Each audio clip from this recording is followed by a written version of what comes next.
Thank you. The next item of business is a debate on motion 16237 in the name of Neil Gray on investing in public services through the Scottish Budget. I would invite those members who would wish to speak in the debate to please press the request to speak buttons, and I call on Cabinet Secretary Neil Gray to speak to and to move the motion. Up to 13 minutes, please. Thank you, Presiding Officer. Scotland's public services are the foundation of our society. Through our public services, we ensure that all individuals, regardless of their background or circumstances, have access to essential resources and support.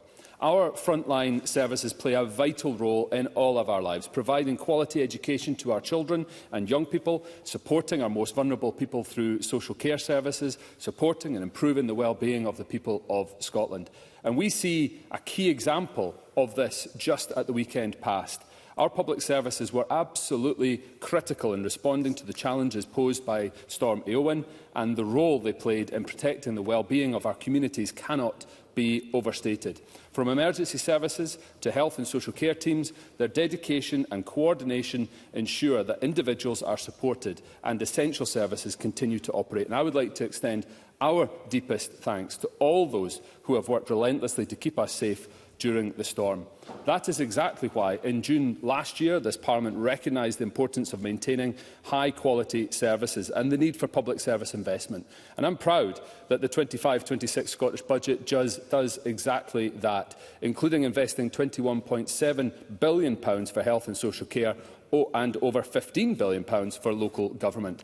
Presiding Officer, this Government committed to listening to the priorities of opposition parties as we shaped the 25-26 budget, to offer a budget by Scotland for Scotland. Our approach ensured that the budget presented on December the 4th not only delivers on these requests, but above all fulfils the expectations of the people of Scotland. And since the draft budget was presented in December, the Cabinet Secretary for Finance, the Minister for Public Finance have continued to engage constructively with all parties. And I am now pleased to say, as confirmed in the letter sent from the Finance Secretary to the Finance Committee this morning, both the Scottish Greens and the Scottish Liberal Democrats have indicated their intention to support the 25-26 Scottish Budget Bill throughout its parliamentary passage.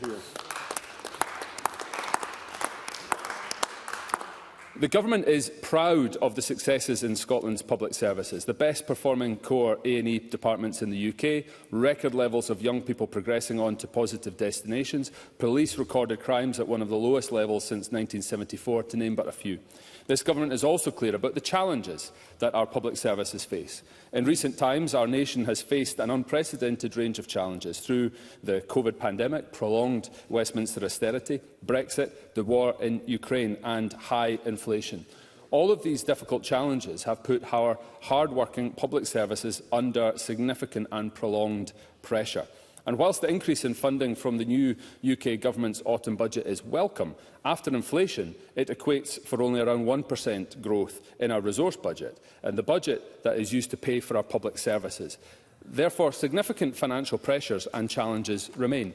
At the same time, the Chancellor has announced an increase in employer national insurance contributions that will increase the cost of delivering public services. We estimate that this change could add over £500 million in costs for directly employed public sector staff in Scotland. And if we include the costs of wider staff delivering public services, such as GPs, dentists and hospices, then this increases to over £700 million. I'll give way to Michael Mara. The Cabinet Secretary welcoming the additional investment from the Labour Government into public services in Scotland. How would he pay for that if he rejects all means by which those monies are raised? Cabinet Secretary. We haven't rejected all means. We've taken responsibility here in Scotland and raised revenue through our more progressive income tax policy. That means we've got more £1.7 billion available to us that otherwise we would not have had. There were choices available to Michael Mara's colleagues in Whitehall that they chose not to take, and instead they took our approach that is an attack on jobs, is an attack on growth, and is going to hammer our public services here in Scotland, and he should stand up to the Westminster Government for doing so. We've called on the UK Government to fully fund these costs. However, the Treasury planned to provide us with a much lower Barnett share, which would likely leave us some £300 million short. This fails to take account of the fact that we have a larger public sector person than other parts of the UK, and it feels like Scotland has now been punished for having decided to employ more people in the public sector and to invest in key public services. We have a range of public sector employers, including the NHS, police, local authorities, who urgently need clarity on this to inform their spending decisions from April. So it is essential that the Treasury fully funds these additional costs for Scotland's public sector and not just give a much lower value Barnett share of spending from England. It would be completely unacceptable for our public services to suffer as a result of this change in reserved taxation. Let me now turn to what the 25-26 budget bill will deliver for Scotland's public services. I'll begin with my own portfolio of health and social care. Our health and care services in Scotland are an essential pillar of our public services and will be supported next year with record investment of £21.7 billion. This includes £16.2 billion for health boards, representing a 3% cash uplift and a real terms increase on their baseline funding. Boards resource funding, which has more than doubled since 2006-07. It also includes £139 million additional investment across NHS infrastructure, supporting improvement and renewal. The 25-26 Scottish budget also contains £200 million to reduce waiting lists, increase capacity, including to help support the reduction of delayed discharge, supporting recovery initiatives such as frailty units, expanding the hospital at home programme to ensure that no one waits more than 12 months for a new outpatient appointment or day case treatment by March 26. With this investment, we are also working closely with health boards to support the implementation of alternative pathways and initiatives to support people being seen more quickly and increase capacity to ensure sustainability. This budget also provides £2.2 billion of investment in primary care, an investment to deliver essential reform, improve capacity and patient access in local communities and reducing the demand on acute services. The budget delivers on our programme for government commitments for health, with £125 million to fund the real living wage for our adult social care workers, £5 million to provide short breaks for carers and over £13 million to support growth in the Independent Living Fund. It supports spending by Scottish Government and NHS boards of £1.3 billion for mental health services, more than doubling direct programme investment since 2020-2021. Final time, I think. I'm grateful to the Cabinet Secretary for giving way. He did mention social care, and he'll be well aware of the major issue there is with delayed discharge across the health service, adding costs to the hospital sector. But when it comes to social care, Dr Donald McCaskill, who is the Chief Executive of the social care sector, said this is a budget that kills, is a budget that doesn't give support to social care. Would you not reflect upon that, coming from an expert in the sector? Cabinet Secretary. Of course, dedicate a considerable amount of time alongside the First Minister in seeking to address the issues that we face with delayed discharge and improve the position that we face with social care services. And I've engaged with Donald McCaskill since he made that statement, and I think there is an understanding of the investments that we are making to ensure that we expand capacity and we support greater resilience. The greatest threat and challenge that's been faced to our social care sector right now is Labour's national insurance contributions increase, which is putting at risk the very viability of the businesses and independent social care providers and must be reversed at source to ensure the continued viability of our social care sector. Importantly, with the record investment in health and social care services, we will focus on the improvement of the performance of our services and continue to take forward decisive action to support delivery against the reform vision which I outlined to the Scottish Parliament last June. Key to this focus on improvement and renewal is cooperation and collaboration across the system. The First Minister and I have consulted regularly with health boards, with health and social care partnerships, the Scottish Ambulance Service, Public Health Scotland, NHS 24 and others. We will continue to do so. Indeed, just last week we met a range of key stakeholders in Breat House to discuss the challenges ahead of us, and more are planned to come. And it is this type of collaborative approach and this focus on systemic change that has led to an NHS renewal plan which was outlined by the First Minister on Monday. It provides a route to address the immediate challenges that impact the NHS, as well as the long-term change needed to ensure its sustainable future.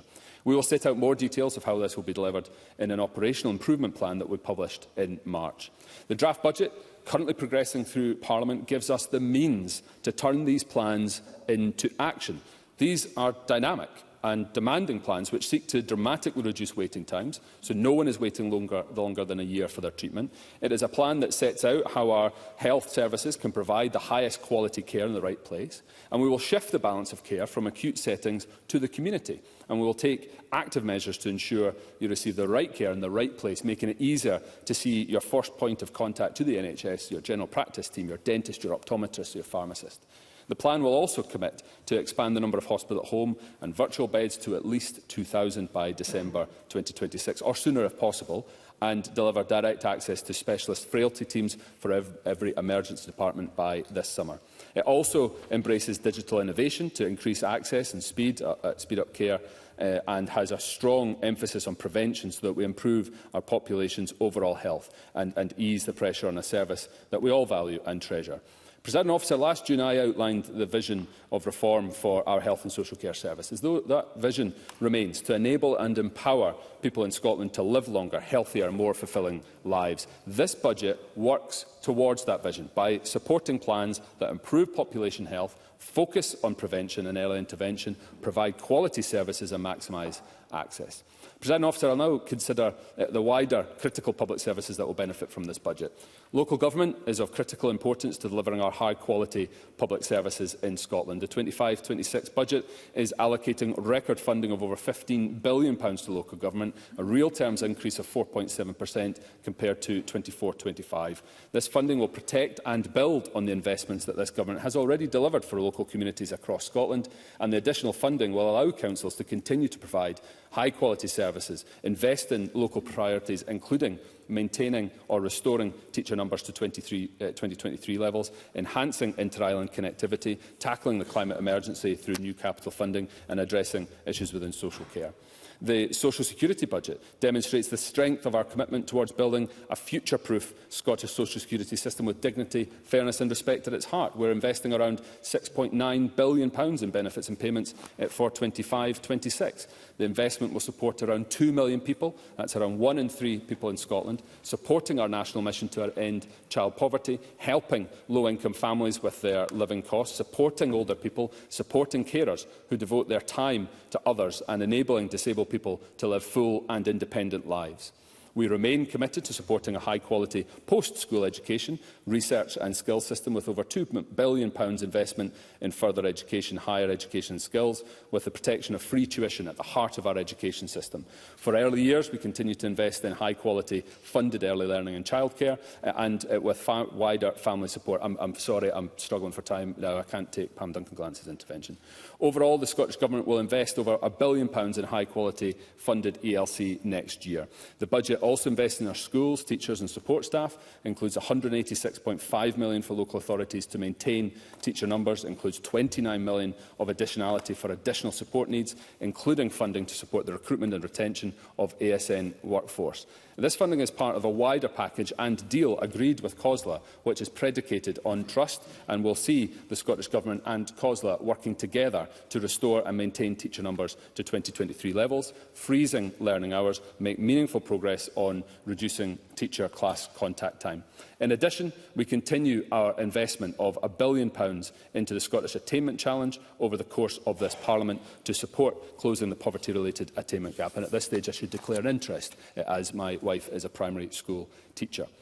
Turning now to justice, the 25-26 Scottish Budget will invest almost £4.2 billion across the justice system. On transport, we will continue our strong focus on sustainable transport, which is central to the 25-26 Scottish Budget. Nearly £2.9 billion invested in public transport infrastructure and green initiatives. Coming to a close, Presiding Officer, recognising the importance of public sector reform, we are also introducing greater flexibility in how our key services can be delivered locally to better support the families who need them most. We will work with local government and community partners to redesign systems that are integrated, locally responsive and focused on improving lives.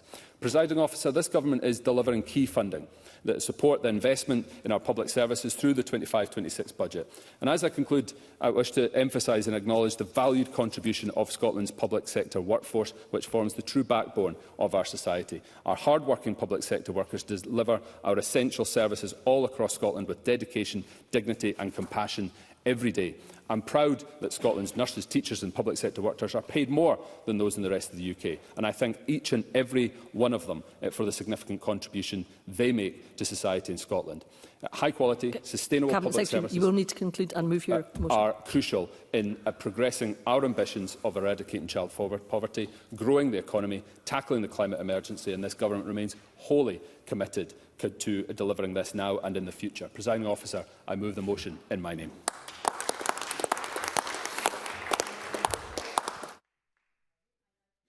Call on Craig Hoy to speak to and move Amendment 16237.2. Up to 9 minutes, please. Thank you, Deputy Presiding Officer. Can I echo Neil Gray's thanks to our emergency service workers and public service workers for their Herculean efforts in response to the extreme weather this weekend. Deputy Presiding Officer, we approach this debate with a depressing sense of déjà vu. Another SNP government debate that papers over the structural cracks in Scotland's finances. Another SNP government debate that fails to address the fundamental problems in our public services. And another SNP government debate where the excuses pile high. The simple truth is that under this government, public service outcomes have declined despite significant increases in public spending.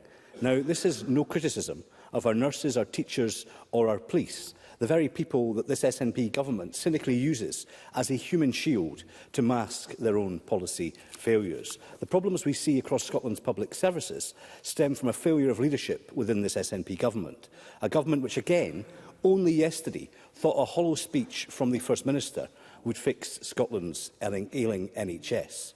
Now, the First Minister's predecessor and the First Minister that went before all served as Health Secretary, and this First Minister led on COVID recovery.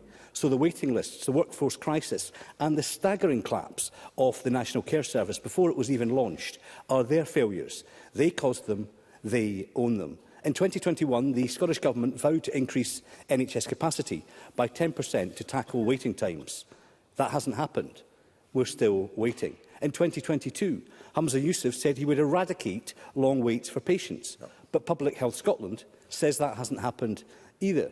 We were promised a national care service by 2026, but £30 million of wasted money later, we have a task force, but nothing else to show for it. Now, when it comes to the SNP, we are used to more strategies, more working groups, but no real common-sense solutions to the problems across Scotland. Take our schools. Under the SNP, education has gone backwards in international rankings. On housing, over 10,000 children are still living in temporary accommodation. On law and order, police numbers are down and violent crime is rising. Now, the government says its budget will deliver growth, and it does. Growth to the cost of the civil service, growth to the benefits bill. As the Scottish Fiscal Commission warns, this year the government is spending £1.4 billion more on social security than it receives funding for. By the end of this decade, social security spending will be nearly £9 billion, some 15% of the entire Scottish Government revenue budget. I will take a minute. Fergus Ewing. I thank the member for giving way.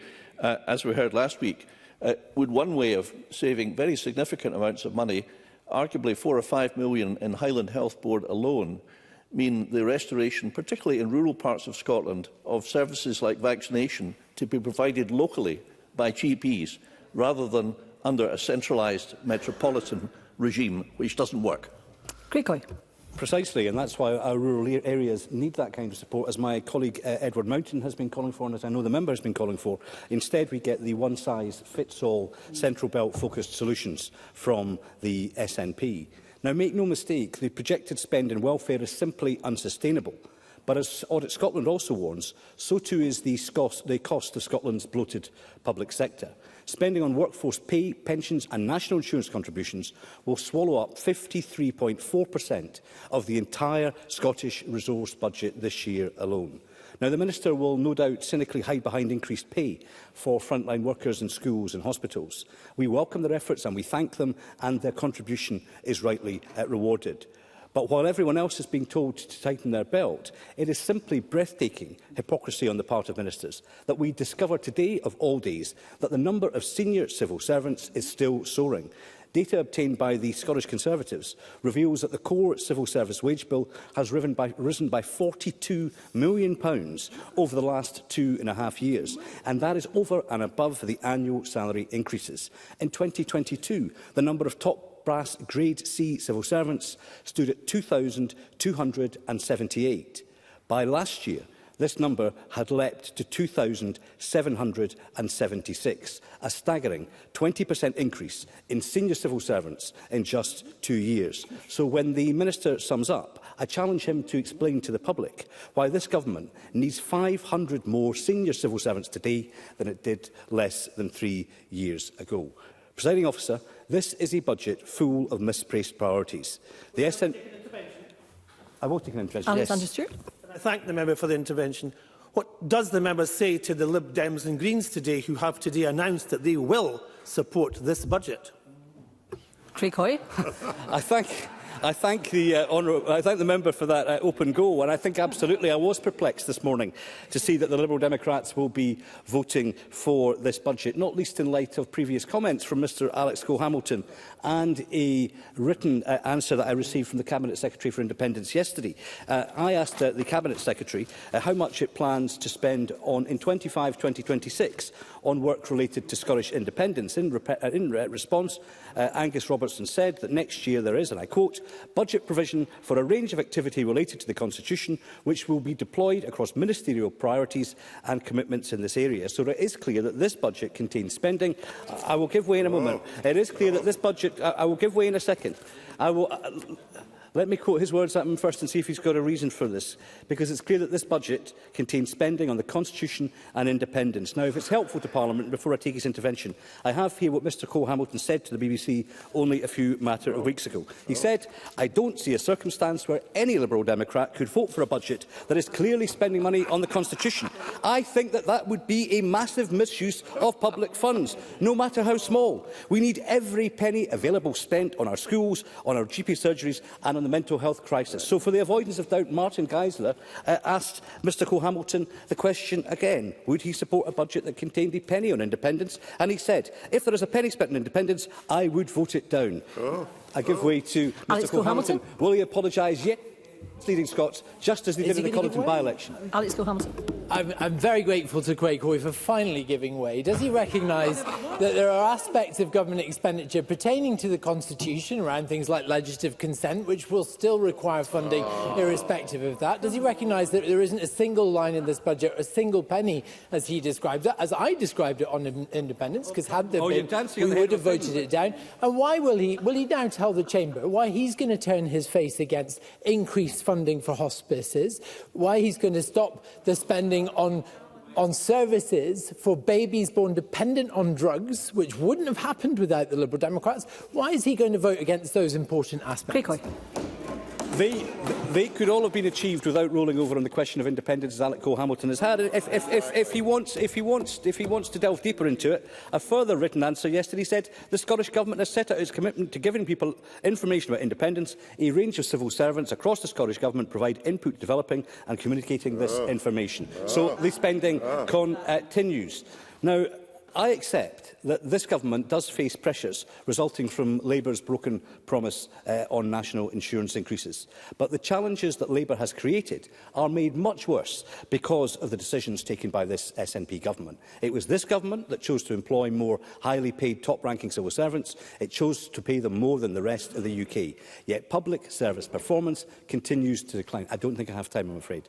But as the Scottish Fiscal Commission notes, despite the government saying that it will raise a further £1.7 billion in taxation this coming year, a significantly lower sum will make its way through to our public services. And as the Fiscal Commission notes, this is an economic gap.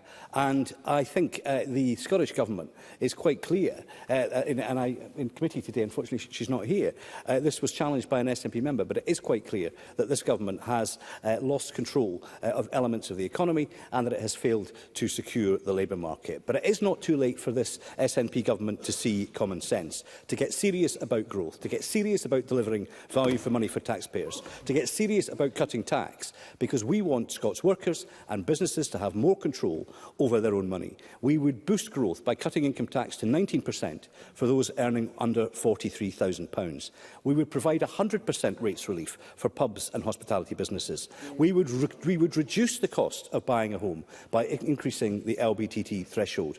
But in truth, this government isn't interested in growth. That's why we weren't invited back to the table for the third round of budget negotiations. Because by instinct and by habit, this SNP government is high tax, big state and low growth. But in all likelihood, this budget will be passed by this Parliament next month. Passed in part because Anna Sarwar's spineless Scottish Labour has already caved in to John Swinney. Caved in without any concessions. Caved in without consideration of the consequences. And now today, the Liberal Democrats will fall in alongside the Greens and support this budget as part of the cosy left-wing consensus that prevails in this Parliament. We are clear, however, that we will not support this budget because it is bad for public services, bad for taxpayers and bad for Scottish business. Deputy Presiding Officer, I move the amendment in my name. Thank you, Mr Hoy. And I now call on Michael Mara to speak to and to move Amendment 16237.3. Up to 7 minutes, please. Thank you, Presiding Officer, and I move the amendment in my name. So the worst kept secret in Scottish politics is officially out, and with the support of the Greens and the Liberal Democrats, the budget is certain to pass. And this is 2 weeks on from Scottish Labour calling time on the increasingly hysterical talk from John Swinney of the rise of the far right, plagues of locusts and the end of civilisation. We all knew a deal was done, and at least this last couple of weeks, the government has been dragged back to the topic of collapsing public services. Scottish Labour has delivered a record increase investment in Scotland's public services, and that's only possible because the people of Scotland kicked out the Tories and elected Scottish Labour MPs at the heart of a Labour government. An additional £5.2 billion uplift for Scotland, and that is the difference, Presiding Officer, a Labour government with Scottish Labour MPs make. No, thank you. It's true that spending choices in this budget are an improvement on the last SNP budget. And to be frank, the bar was extraordinarily low. The SNP is correcting for some of the most egregious mistakes they made in last year's budget in particular. But at a time of increased investment, this should have been a moment for a serious government to seize the opportunity to reform services for the better. But the SNP have declined that opportunity yet again. In the last 15 months alone, Audit Scotland have published 5 different reports calling on the Scottish Government to prioritise public service reform. The Parliament's Finance and Public Administration Committee has grown increasingly exasperated as the Scottish Government remain impervious to its calls for true fundamental reform. It's a government that's sticking its head in the sand while the crisis in Scotland's public services mount. And nowhere is the need for reform clearer to see than in Scotland's NHS. 1 in 6 Scots on an NHS waiting list, hard-working staff pushed to breaking point. In the Auditor-General's report, NHS in Scotland 2024, Finance and Performance, could not be characterised as anything other than damning about the state of Scotland's NHS under the SNP. My own Health Board of NHS Tayside missed 7 of the key 9 targets outlined by the Auditor-General, including the 4-hour A&E wait target, the 62-day cancer treatment target, the 3-week target for drug and alcohol users, particularly damaging in a city like Dundee that is so impacted by drug and alcohol addiction. And the Auditor-General's message was clear, and I quote, "Fundamental change in how NHS services are provided is now urgently needed." And there is nothing in the budget to bring that fundamental change to our NHS. The recent report from the Royal... In one moment, I'll take them. The recent report from the Royal College of Nurses gave harrowing testimony about patients being treated in corridors, cupboards and even car parks. Staff caring for multiple patients in one corridor without access to essential equipment. 90% of nurses saying that patient safety is compromised. A lack of privacy or dignity, leaving nurses discussing miscarriages with couples in hospital corridors. All this government has no ambition to reform our NHS, and if the Cabinet Secretary wants to say otherwise, I'd gladly hear from him. Cabinet Secretary. Well, we set out yesterday the plans that we have for reforming and improving our health service, but I'm interested in Labour's approach to these budget negotiations, because the Liberal Democrats and the Greens have approached this budget and now have seen from the negotiations increased funding in the areas of priority that they have, including in health and social care and in drug and alcohol services. So I asked Michael Mara what approach he took, what asks he made, and precisely what he got out of those negotiations. Michael Mara. Labour Party set out from the start we wanted to see a radical departure in the way that public services were delivered in this country, a full programme of reform, and nothing, Presiding Officer, was forthcoming. And the Cabinet Secretary talks about the speech yesterday, that cobbled together re-announcement of a series of policies that they've completely failed to deliver on previously. And obviously John Swinney is sitting at the front of that, I'm afraid sidelined the Cabinet Secretary. And he's obviously set to bring his anti-Midas touch to the health portfolio. The populace can only hope, frankly, the First Minister does not replicate his horrendous record in education in our crisis-hit NHS. And of course it was John Swinney who downgraded the exam results of the poorest kids in Scotland. It was John Swinney whose incompetent flagship schools reforms crashed and burned. And what is left of them is now being undone by the current Education Secretary as a substitute for any real intent of our own.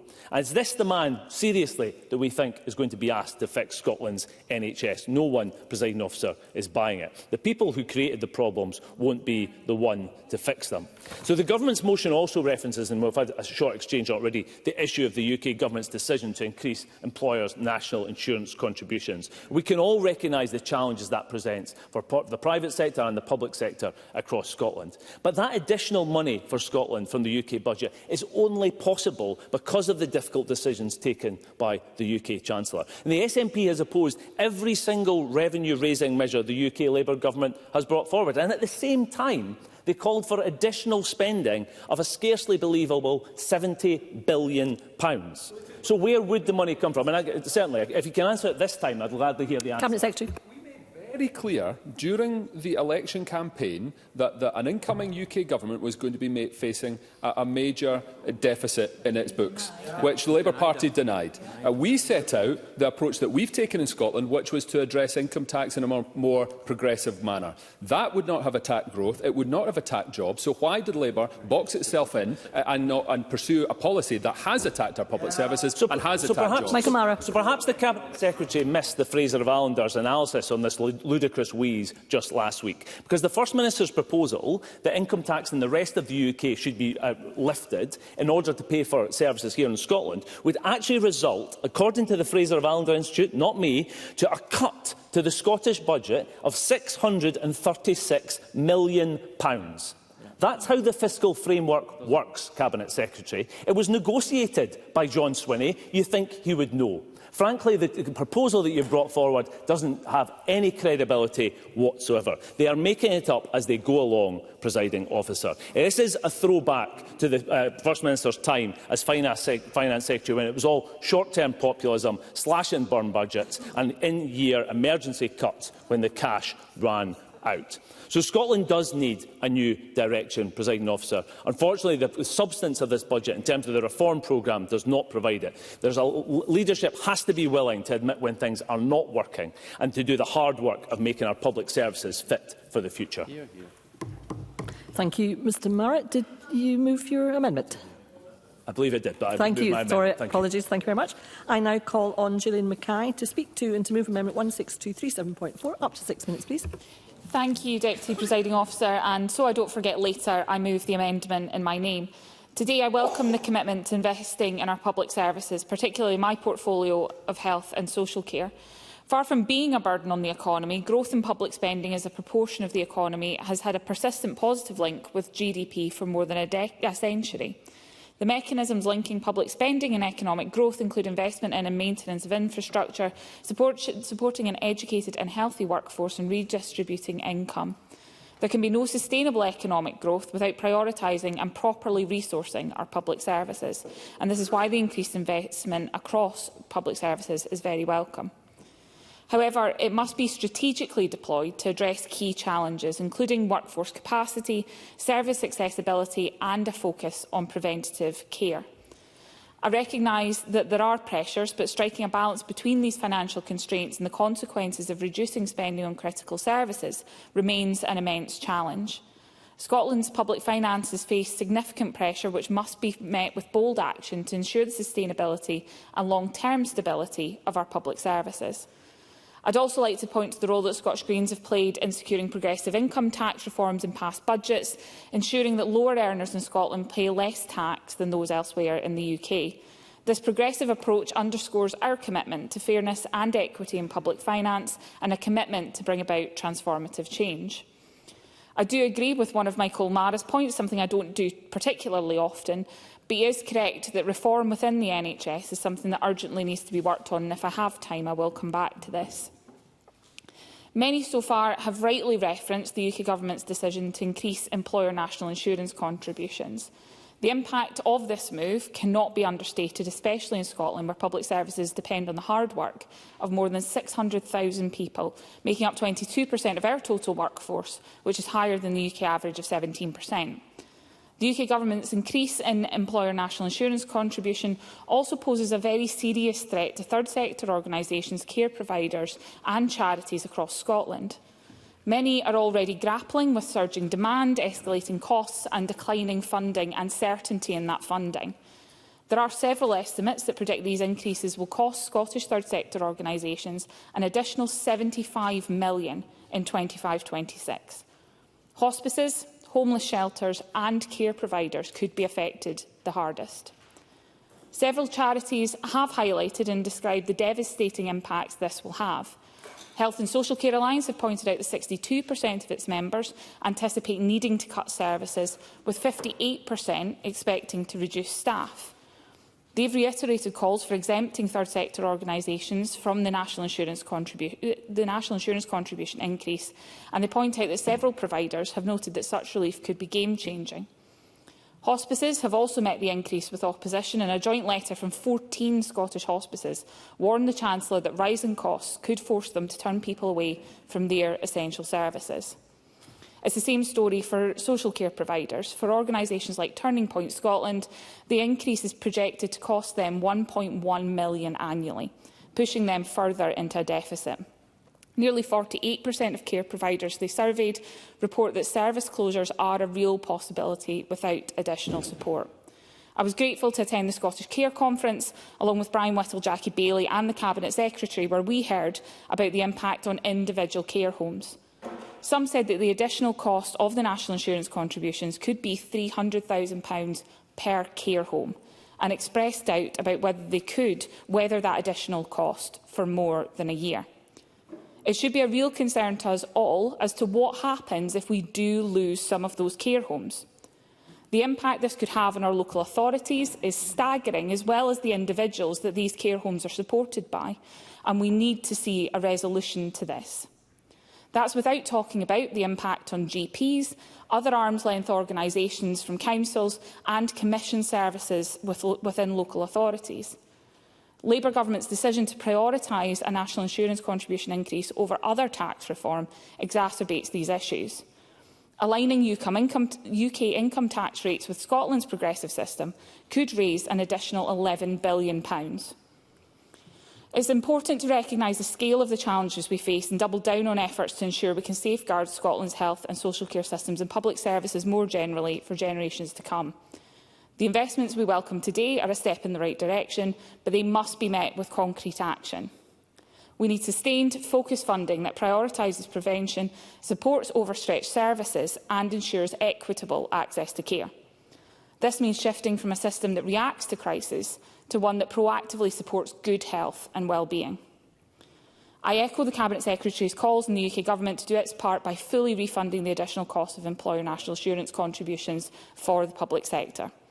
This is about protecting vital third sector organisations, sustaining our hospices and ensuring the resilience of the entire health and care system. I do sincerely wish the Chancellor would show more willingness to listen to third sector organisations and their concerns, in the same way she seems to have listened to and acknowledged the demands of the non-DOM community recently. At the same time, I reiterate my call on the Scottish Government to tackle harms that we see across public services, to make sure that health and social care services are properly funded, that we have those plans to tackle those ongoing issues that we are seeing, and to make sure that we have Scottish public services that generations to come can be proud of. Thank you, Ms Mackay. And I now call on Alex Cole-Hamilton to speak to and move Amendment 16237.1. Up to 6 minutes, please.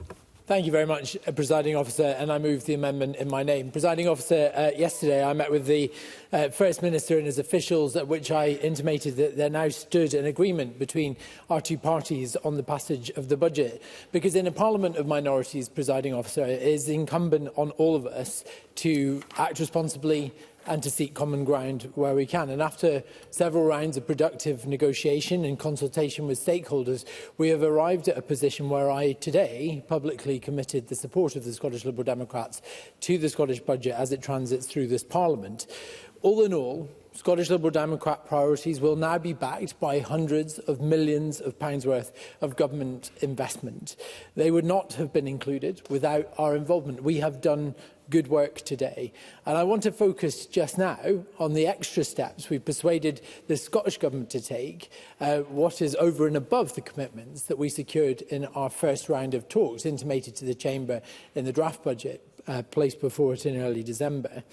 I'd like to declare an interest at this point, Presiding Officer, that before being elected to Parliament, I worked for 8 years for the children's charity Abelard, which is in large part a beneficiary of today's announcements.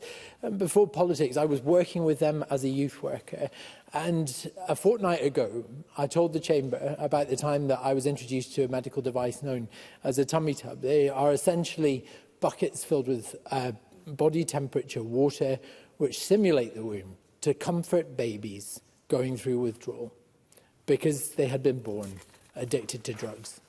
Since 2017, research by my party has shown that 1,500 babies have been born with neonatal abstinence syndrome, showing signs of drug addiction in uncontrollable trembling, hyperactivity and distressed crying. So I am pleased that today we can announce further investment in drugs and neonatal services totalling £2.6 million, with a special focus on creating new services to help those babies who spend their first days of their lives withdrawing from drugs. It will mean new residential beds for mothers and their babies and new intensive perinatal services. Scotland has been in the grip of a drugs emergency for years. It desperately needs world-leading services, and this announcement today is one step closer towards that goal. On colleges, there is £3.5 million so that they can help deliver the skills our economy and our public services need. What difference will this make? Well, it's about creating a pipeline of a skilled workforce for offshore wind. It can kick-start regional training hubs throughout the college sector. There will be a special focus in Aberdeenshire, in Ayrshire, in Forth Valley and the Highlands and Islands, those communities, Presiding Officer, where our renewables revolution is set to begin. Because we know the importance of seizing the big opportunities in renewable power, paving the way for economic growth, and the need to take special care of the communities and regions that must be at the heart of that just transition. The new investment in colleges we have secured will also create a new care skills partnership to increase the number of new entrants to the care sector and caring careers, widening access to. That is absolutely vital if we're to answer the challenge of delayed discharge in our hospitals, which causes an interruption in flow throughout the whole of our health service. We know also that the challenges the sector is under. The Accounts Commission has shown that there is a rising unmet need. Vacancies are at record high, and a quarter of staff leave their jobs within the first 3 months. We've recently seen record numbers of people stuck in hospital because there just aren't those community care packages for care places to receive them. They're well enough to go home, but too frail to do so without that wraparound support. And so the requirement to do more, much more, to fix our care sector couldn't be clearer. Members will have seen the widespread coverage also this week or last week around Corsford College and the worry amongst all of those who use it. We heard the families when they talked about everything that it does and how, without opportunities like this, students would be left at home feeling isolated. They would miss out on vital opportunities for learning, for social interaction, because mainstream colleges just aren't in a position to deliver what these young people need to meet their quite significant learning needs. Scottish Liberal Democrats weren't willing to stand by and see young people with complex disabilities lose access to learning. So, in our talks with the Scottish Government, we've secured £700,000 worth of support for these young people, with a prospect of at least the same amount next year. That's a review already underway to explore how this is best spent, and whatever happens, my party is determined that nobody should be left behind. Presiding Officer, our agreement also means that there is a further £1 million for hospices. There is an agreement to focus ScotWind revenues on growing the economy, creating jobs, tackling climate change and driving forward reform. On the pipeline of capital projects, we have persuaded the Scottish Government to look much more closely at replacing the Gilbert Bain Hospital in Lerwick, Kilmarren Special School in Cooper and Newborough Railway Station in Fife. And the significant uplift in ferries funding will enable Orkney Islands Council now to finalise work on the business case they require ahead of new vessels being procured. Meanwhile, the Ferries Task Force will continue to work at pace to prepare the procurement process.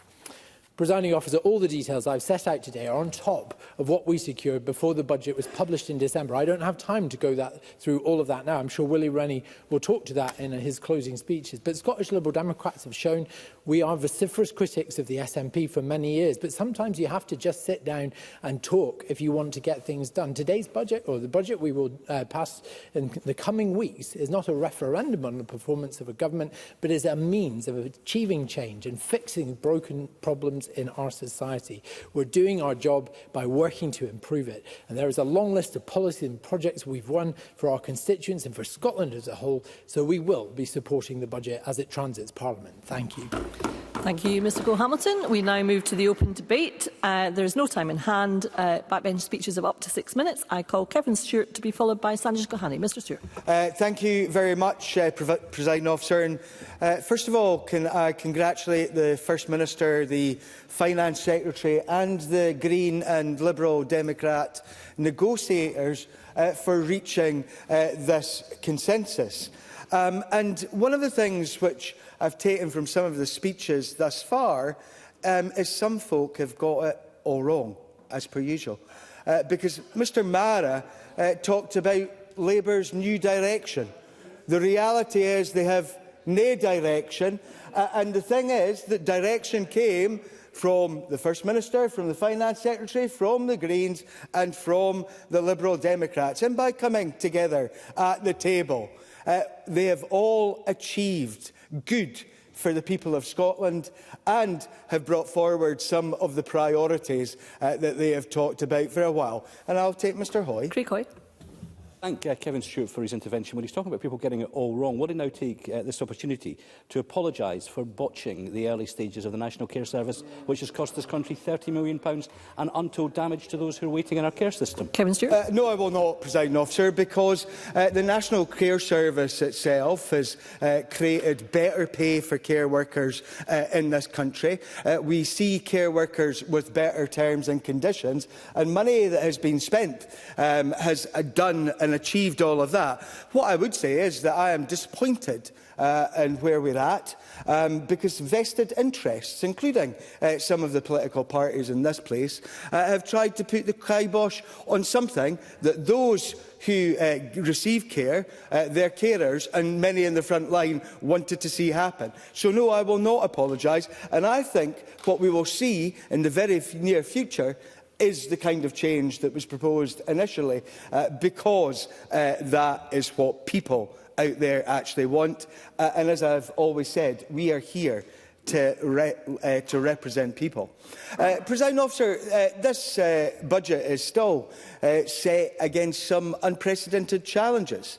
The last 2 decades in the UK have been tumultuous, to say the least. There's been economic turmoil in the UK, from the collapse of banks, the disaster of Brexit, the COVID-19 pandemic, the war in Ukraine, the energy crisis, the gilt crisis of Trussonomics, and now the debt disaster of Reeves and Starmer. And we have seen austerity throughout. So let's be clear, the challenges facing our public services are significant.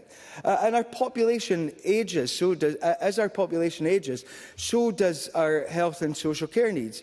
And we're still in the long shadow of the COVID pandemic and the healthcare needs stemming from that. And to make matters worse, the UK national insurance hike will have a devastating impact on the NHS, on local government and the third sector. However, we will only meet these challenges if we address them head-on. And this budget meets those challenges head-on. Public services are the bedrock upon which our communities thrive. They form the foundation of a better Scotland. A strong NHS ensures we have access to quality health care when we need it.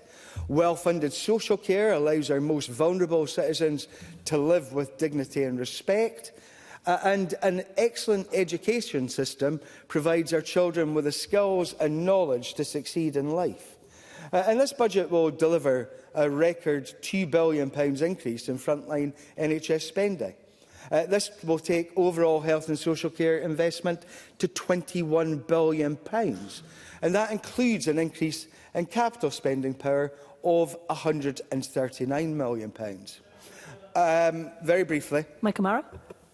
I thank the member for giving way. He recognises the need for investment in health and social care, but the plan that he just talked about for a national care service that he brought forward, the Finance Committee was told it would have cost £3.9 billion, as the officials produce those statistics. Does he really seriously think that that's what we need? Kevin Stewart. That it would have cost £3.9 billion.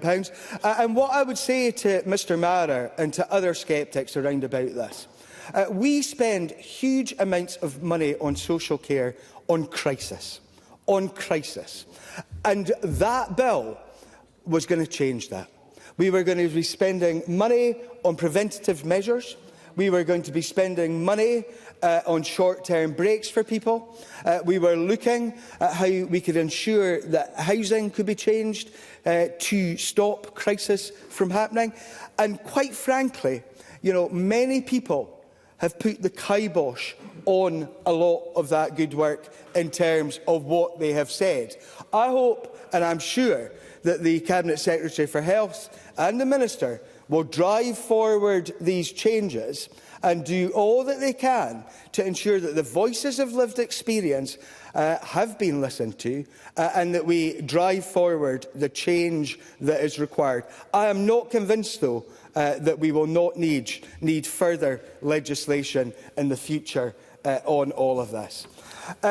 Presiding Officer, this is a budget that will invest in our health and social care system. This is a budget that has brought parties together to put people's priorities first. And I hope at the end of all of this that people will vote for what I think is a very well put together financial proposal. Thank you very much. Thank you, Mr Stewart. I call Sandesh Gohani to be followed by Karen Adam. Up to 6 minutes, please. Thank you, and I wish to refer members to my register of interest as a practising NHS GP. Today, we are asked by the SNP government to celebrate their draft Scottish budget for 25-26, a budget they claim invests in Scotland's public services. But let's not be blinded by hollow headlines and empty rhetoric. The truth is, this government's record after 18 long years of SNP rule is one of failure, mismanagement and broken promises. Let's start with Scotland's NHS, which the SNP claim to prioritise. As a GP on the front line, I see the impact of this government's incompetence every week. Patients waiting months, even years for appointments and treatments. GPs, nurses and hospital staff all struggling under intolerable pressure. Targets missed, promises broken. The government's response? More empty announcements that are light on detail and heavy on spin. Just 2 days ago, First Minister John Swinney fatally undermined his Health Secretary Neil Gray by making a grand show of pledging 150,000 extra appointments and procedures in the coming year. Like a self-styled interim health minister, he promised reductions in waiting times, tackling delayed discharge and modernising the NHS. But who does he think he's fooling? The people of Scotland know better. They've seen this movie before. Because in 2015, the then Health Secretary, Shona Robertson, pledged to eliminate delayed discharges by the end of that year. She failed, and since that broken promise, over 3,000 Scots have died waiting to be discharged from hospital. In 2017, we were promised 800 new GPs. Scotland now has fewer full-time equivalent GPs than we did a decade ago, while patient demand has soared. In 2022, the SNP set a target to eliminate waits for over a year for treatment by September 2024, and today, over 90,000 Scots are still waiting over 52 weeks for care. Promises after promises, but absolutely no delivery. Meanwhile, Audit Scotland has been crystal clear. Our NHS is unsustainable without urgent reform.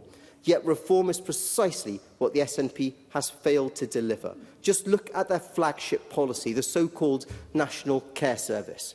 We could all see how flawed it was, so could the trade unions, COSLA and countless other experts, but they pressed on regardless. And this was after all their grand plan to revolutionise social care, likened to the creation of the NHS itself. What did we get instead? £30 million spent on preparatory work, flushed down the drain. And now much of the bill has been torn up, leaving Scotland's social care system worse off than it was 3 years ago. Yes, I will. Ivan McKee. Thanks for the intervention. Sanish Gohani is talking about the need for reform, and he's talking about reform he doesn't want to see. Can he be very specific about the kind of reform he would want to see in the health service? Sanish Gohani. Well, if the Minister would be care enough to read the paper that I wrote, Modern, Efficient, Local, he could see page after page after page of policy exactly how we would do it. Presiding Officer, this isn't just incompetence, it's arrogance. The SNP ignored warnings from all quarters, barrelled ahead with a flawed plan and wasted taxpayers' money in the process. They chose instead to chase headlines and political stunts, and Scotland deserves better. Now, let's talk about the real cost of SNP mismanagement. We hear a lot from this government about investment, but what they don't tell you is that this investment comes straight out of the pockets of hard-working Scots. Under the SNP, Scotland is now the highest tax part of the UK, and since devolution of income tax powers, the SNP has imposed £1.4 billion in tax rises, and we will pay an additional £1.7 billion compared to our counterparts in the rest of the UK. What do we get in return? Declining public services, failing infrastructure, and NHS in perpetual crisis. The Institute for Fiscal Studies has even suggested the SNP's tax policies may have reduced revenues as higher earners move their income or leave Scotland altogether. And let's not forget the SNP's failure to grow our economy, which has cost Scotland an estimated £624 million a year.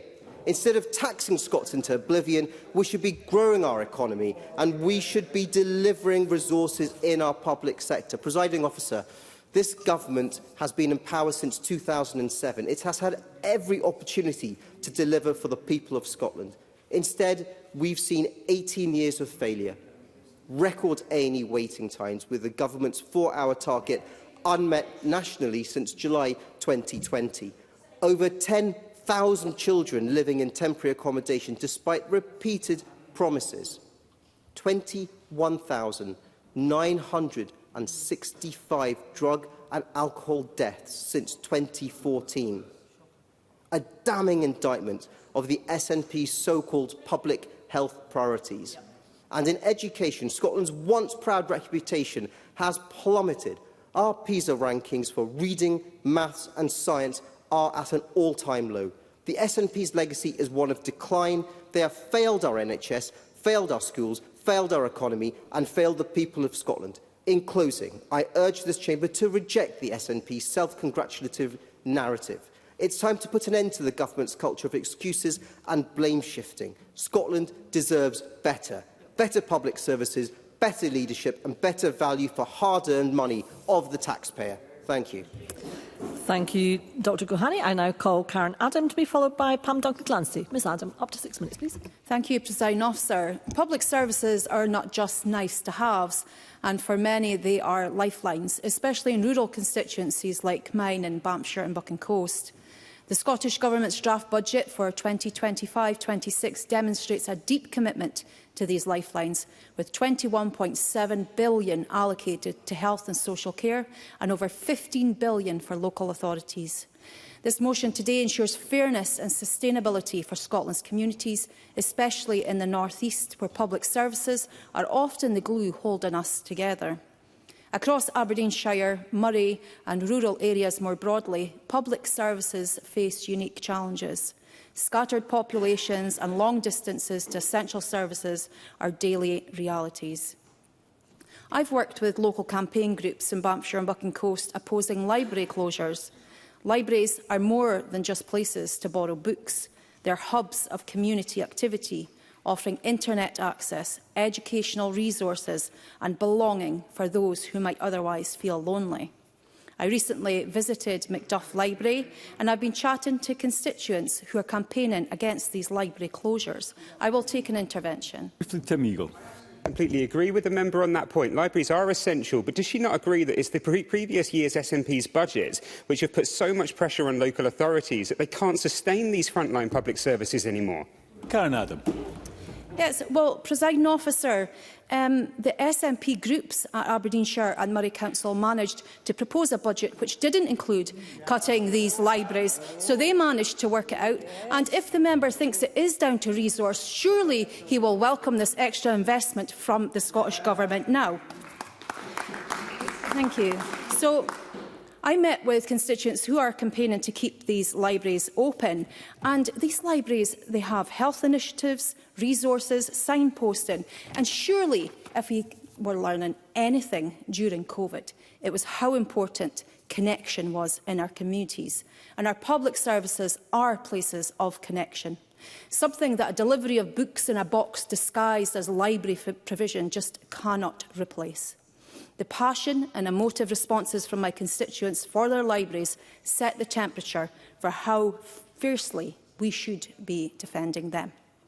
Tory-controlled councils are jeopardising these much-loved services by earmarking libraries for closure and leaving our communities in limbo by later announcing these libraries were saved, only to U-turn on their U-turn mere hours later. So I welcome the Scottish Government's record investment in culture and digital connectivity, essential for sustaining vital community assets. However, this is a call to action for all spheres of government to recognise libraries' centrality to rural resilience and act accordingly. I implore Murray and Aberdeenshire councils to do the right thing and put the Scottish Government's investment where the people want it, and not just doing the right thing, but doing the essential thing for the citizens. The draft Scottish budget underscores this government's focus on fairness and sustainability. Increased funding for primary care, community health initiatives and local authority grants demonstrates our commitment to leaving no one behind. Rural communities will benefit significantly, with resources strengthening local services.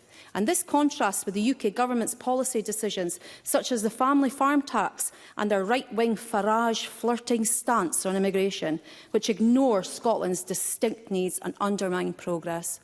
Presiding Officer, the First Minister's speech yesterday on NHS renewal laid out a bold vision for strengthening primary and community care. This is significant for rural areas like Bampshire and Buchan Coast, where local GP services are stretched and often the only healthcare provision for miles. Increased primary care investment will reduce delays, improve outcomes and ensure no one is left behind due to geography. And I do welcome this for my constituents. When the Conservative councillors in Aberdeenshire voted to close overnight minor injury units in Fraserburgh and Peterhead, communities were livid. These units are vital, providing timely care in emergencies for rural communities, where access to healthcare faces unique challenges. Yet this decision was made without consulting the very people that these services support, an unacceptable disregard for our community's needs. And these closures are not just administrative changes, they are decisions that could have real and devastating consequences. Delays in access in healthcare can mean the difference between life and death, especially in areas where travel times to alternative services are substantial. My constituents are vehemently opposed to closures and are demanding these answers. I want to thank the Scottish Government for its significant investment in our NHS, and I ask the Cabinet Secretary to do all he can to urge the councils to maintain these overnight services. Healthcare access is a fundamental right, and our communities deserve better than decisions made without their input. Sadly, Westminster too is out of touch with Scotland. The actions of the UK Government continue to undermine Scotland's public services. The failure to fully fund the additional employer national insurance costs has left our public sector with a significant shortfall. And this attack on local services disproportionately affects rural areas. It reflects a broader pattern of neglect and austerity from Westminster, which the Scottish Government works tirelessly to mitigate. And frankly, Scotland deserves better. I want to take a moment to put on record my immense gratitude to our public servants who deliver our public services. Presiding Officer, public services are the foundation of a fair and thriving Scotland, and the draft Scottish budget demonstrates a clear commitment to investing in our people and our future. Thank you. Thank you, Ms Adam. I now call Pam Duncan-Glancy to be followed by Bob Doris. Up to 6 minutes. Ms Duncan-Glancy.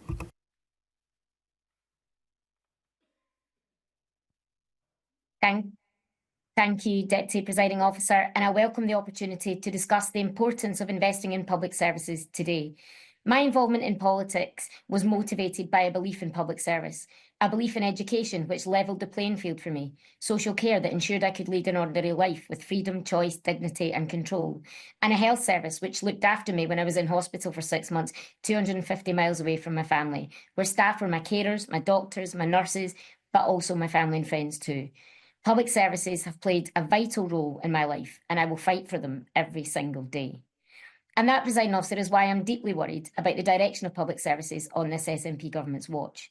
Not one public service is better now than it was when they came to office, and no amount of speeches can convince people that they can turn things around now if they couldn't do it in the last 18 years. The budget this year is the best budget settlement in the history of devolution, with £5.2 billion delivered by the UK Labour government. The SNP government has an opportunity to properly invest in public services now and deliver a new direction for Scotland. But I'm afraid to say it appears that yet again they are unwilling to use the resource they have to improve public services for the people in Scotland. Presiding Officer, the Chamber is well versed on my concerns around education, but it's clearer now than ever the detrimental impact that failing public services are having on our young people. Last week, in the debate on the environment in schools, much was made by the government on task forces and strategies, but no comprehensive plan for the workforce in education was delivered, which has led to overworked staff and unsupported pupils. Despite the Cabinet Secretary's listing of various inputs on education this afternoon, teachers are overworked, pupils are unsupported, parents are sidelined and opportunities have narrowed. And, Presiding Officer, long waits and gaps in provision in child and adolescent mental health services, educational psychology and speech and language therapy mean our young people are held back further. The Cabinet Secretary also mentioned colleges, institutions which have a proven track record when it comes to lifting people out of poverty. Yet, rather than support them, the SNP has managed their decline and stifled opportunity in the process. And it's not just education that they've left struggling. The SNP's failure to address the ongoing crisis in the NHS and social care is yet another example of managed decline. My inbox is, as others will be, inundated with many people contacting us desperate to access the care they need. One constituent at the end of their tether reached out got in touch to raise concerns over the poor, incoherent and uncoordinated care that was received by his wife, who has long-term chronic conditions and lives in constant pain, not because of a lack of passion and dedication of the work of staff, who are doing an incredible job against SNP failure, but instead because of the SNP's failure to modernise the NHS for the future.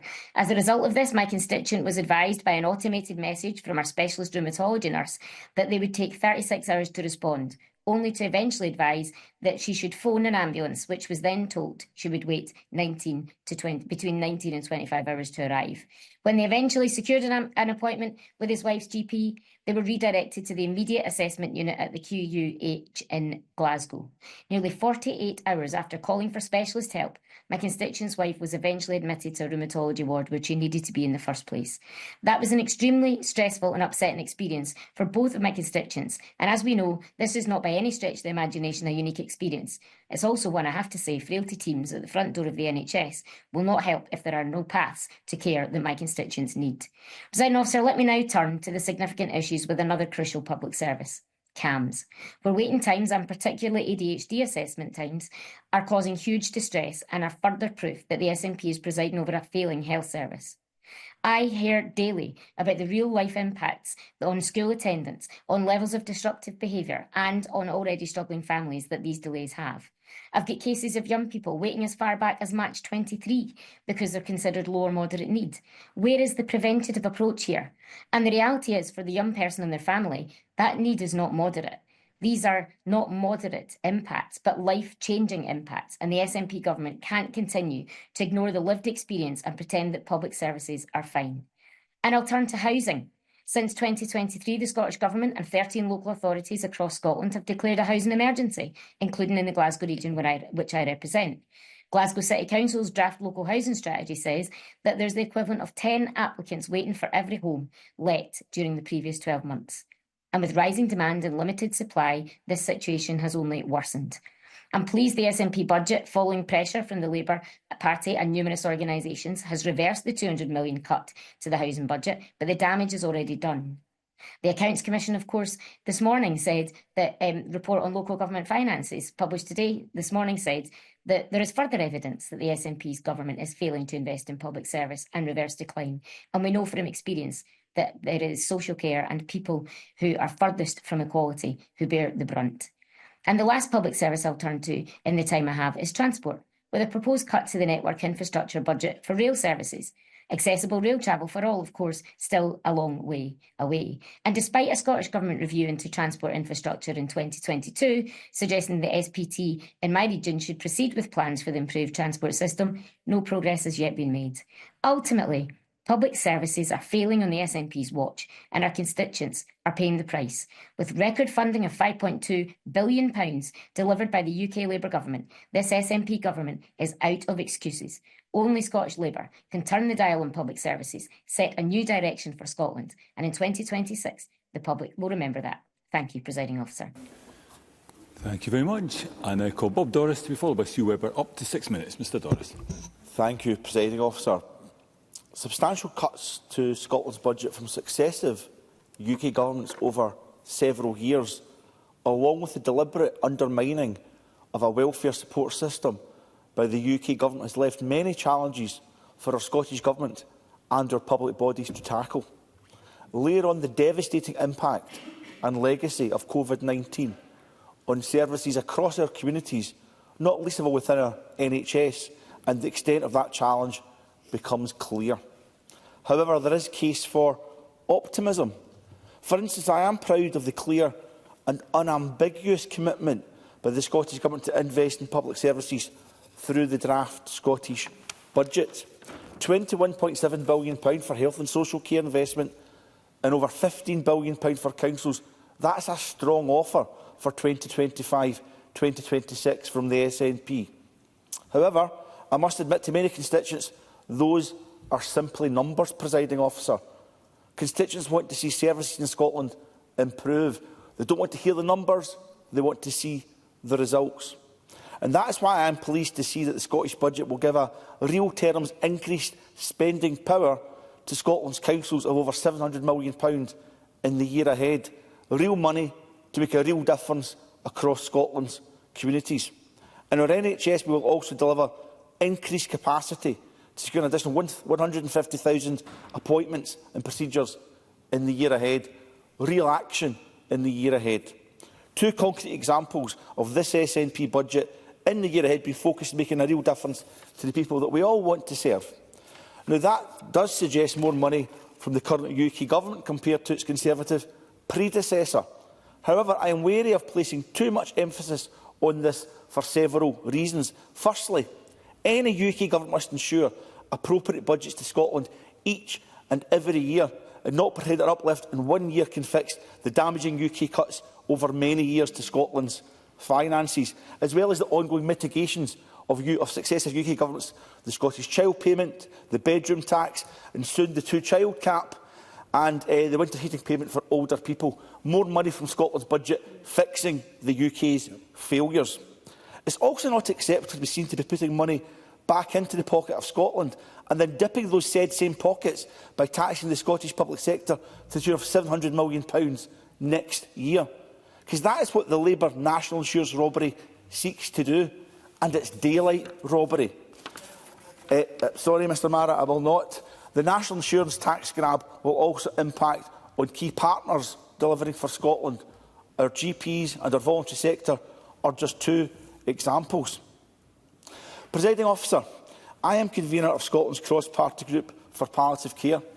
Working in that capacity, I have had extensive engagement with Scotland's hospice sector, Hospice UK and the Scottish Government to seek to deliver a sustainable financial model for Scotland's amazing hospices. Can I just put on the record the work of two of them, the Marie Curie Hospice at Stobhill in my constituency and St Margaret's in Clydebank, that looked after my father with great dignity, love and respect in the last days of his life. I have also sought to always work collegiately and on a cross-party basis to support hospices, and I was delighted that Scotland's draft budget had two key strands to support our hospice movement: £4 million additional resource funding to assist with the sector's severe financial pressures, and significantly a guarantee that the Scottish Government will meet future hospice staff uplifts tied to our NHS Agenda for Change pay awards. That is vital. And I also commend my colleagues in the Liberal Democrats, not something I do often, who have secured a further uplift of an additional £1 million for 2025-2026. I know that will please the presiding officer also. That's £5 million additional funds in total for Scotland's hospices. However, thanks to UK Labour's national insurance robbery, £2.2 million of that will effectively drained away, grabbed by the UK Treasury. That's simply not acceptable. And UK Labour Health Secretary Wes Streeting has said of the English hospice movement that they will look to address that shortfall by taking the money from NHS England, not one new penny for England's hospices. That is the wretched way of robbing Peter to pay Paul by the Labour Party. Yes, Mr Maher, I will. Briefly, Michael Maher. I appreciate that, and I'm glad that he's welcoming the additional spending, but where does he think that the money should come from? He set out in his speech that he's opposed to the means by which this money should be raised. The Cabinet Secretary couldn't explain. Where does he think the money should come from? Bob Doris. I think Mr Maher might want to go back and look at the official report, because the Cabinet Secretary clearly laid out the progressive taxation system that Scotland has implemented over a number of years in this Parliament to get in greater funds, something a UK Labour government has been too timid to even consider. More concern for non-DOMs than the public of Scotland or the UK. What I would like to say, presiding officer, is that financial challenges remain in the hospice sector. And I would like an acknowledgement that the Scottish Government remains committed to the ongoing work to have a sustainable financial model for Scotland's hospices going forward through the years. And finally, because the motion does talk about public sector reform, with hospice at home, with work over bereavement, and a variety of worthwhile things that Scotland's hospices do, as we look to reform health and social care in Scotland, the hospice movement should be at the heart of that. They can sometimes do that job the best that anyone can do. It doesn't have to be directly through the public service, but through Scotland's hospices, at the heart of public sector reform. Presiding officer. Thank you, Mr Doris. Just a reminder to the Chamber, there is no time in hand. We are actually over time at the moment. I now call Sue Webber to be followed by Stuart McMillan. Up to 6 minutes, Ms Webber. Thank you. As we've heard today, the SNP budget continues with their 17 years of failure. And unsurprisingly, Scottish Labour have fully endorsed this high-tax, low-income failure by agreeing to abstain on the budget in the cheapest deal in devolution's history, Mr Maher. And that's before we were taken by complete surprise by the Lib Dems and Greens, who have fallen in behind to support this budget too. Because the failures of the SNP are endless, from a failing economy, a decline in education standards, missed A&E targets, to the highest drug death rates in Europe. I struggled with that. Furthermore, the cost of SNP bureaucracy has risen by £42 million in the last 2 years, with more than 2,700 civil servants now employed in the highest pay bands. It beggars belief. And the staggering rise in the cost of government demonstrates the SNP's staggering hypocrisy. While everyone else is being asked to tighten their belts, the SNP can always find more money, the taxpayers' money, to spend on their own government. So we urgently need a common-sense approach that will address this bloated government payroll, cut out excess spending and lower the tax burden on ordinary Scots. Because people in Scotland pay the highest rate of taxes in the UK, and yet a poll has shown that half of Scots do not think the higher levels of personal tax they pay are helping to deliver better public services. We believe Scotland's Parliament should be focused on what matters to Scotland's people. And transport is key to tackling inequalities across our country. Good transport links connect communities to schools, to colleges, to GPs, to dentists, to shops, to leisure facilities and to their jobs. And even deliver the library books, Karen Adam, to our libraries. And whether it's ferries, trains, roads or potholes or public transport, it's clear that the SNP are failing to deliver on key services vital not only for the people of Scotland but our economy. Yes, I will, Mr Paul Sweeney. Sweeney, briefly. This member agree with me that it's deeply frustrating that in this country it seems that we cannot deliver infrastructure in a value-for-money manner, and we seem to have the highest costs per mile to deliver railway projects or road projects, and that there does need to be a deep fundamental review of how we're doing this compared to other countries. I welcome those comments, Mr Sweeney, and I will, I think, touch on those later on, time dependent. Because every community across Scotland deserves affordable and reliable bus services, yet the Scottish Government has failed to make the public transport network cleaner, smarter and more accessible than ever before. And that was their stated aim of their Transport Scotland Act in 2019. The SNP's nationalisation of ScotRail has been an abject failure by any and every measure. Passengers were promised by Nicola Sturgeon that Scotland's rail service would improve with government ownership, and yet things are manifestly worse than they were under Abellio. Taxpayer subsidies, ticket prices and complaints have all soared, while the number of services and passengers using them have plummeted.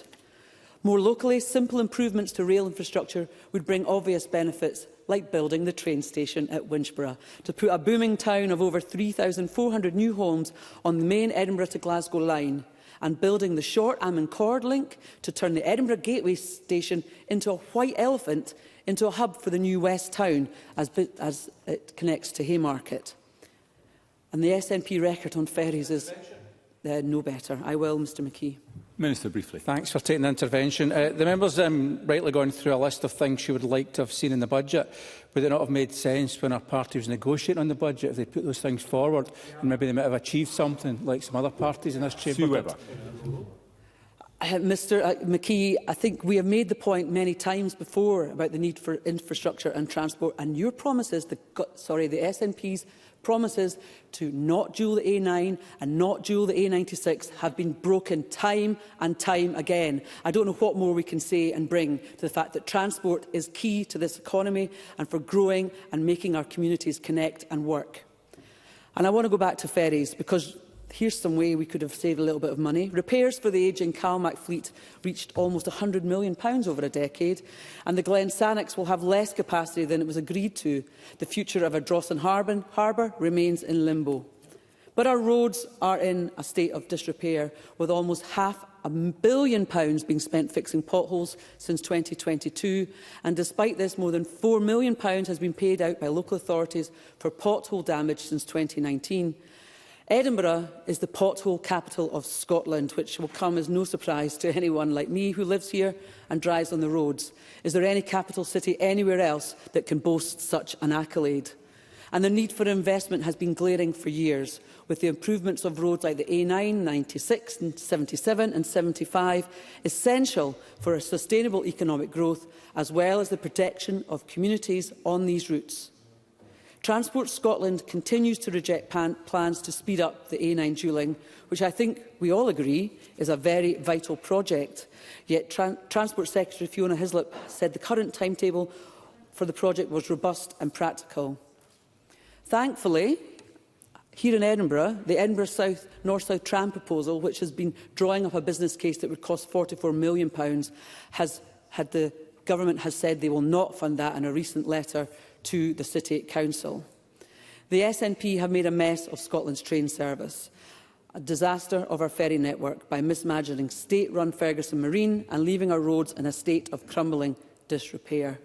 Their record on transport is disgraceful and frankly embarrassing.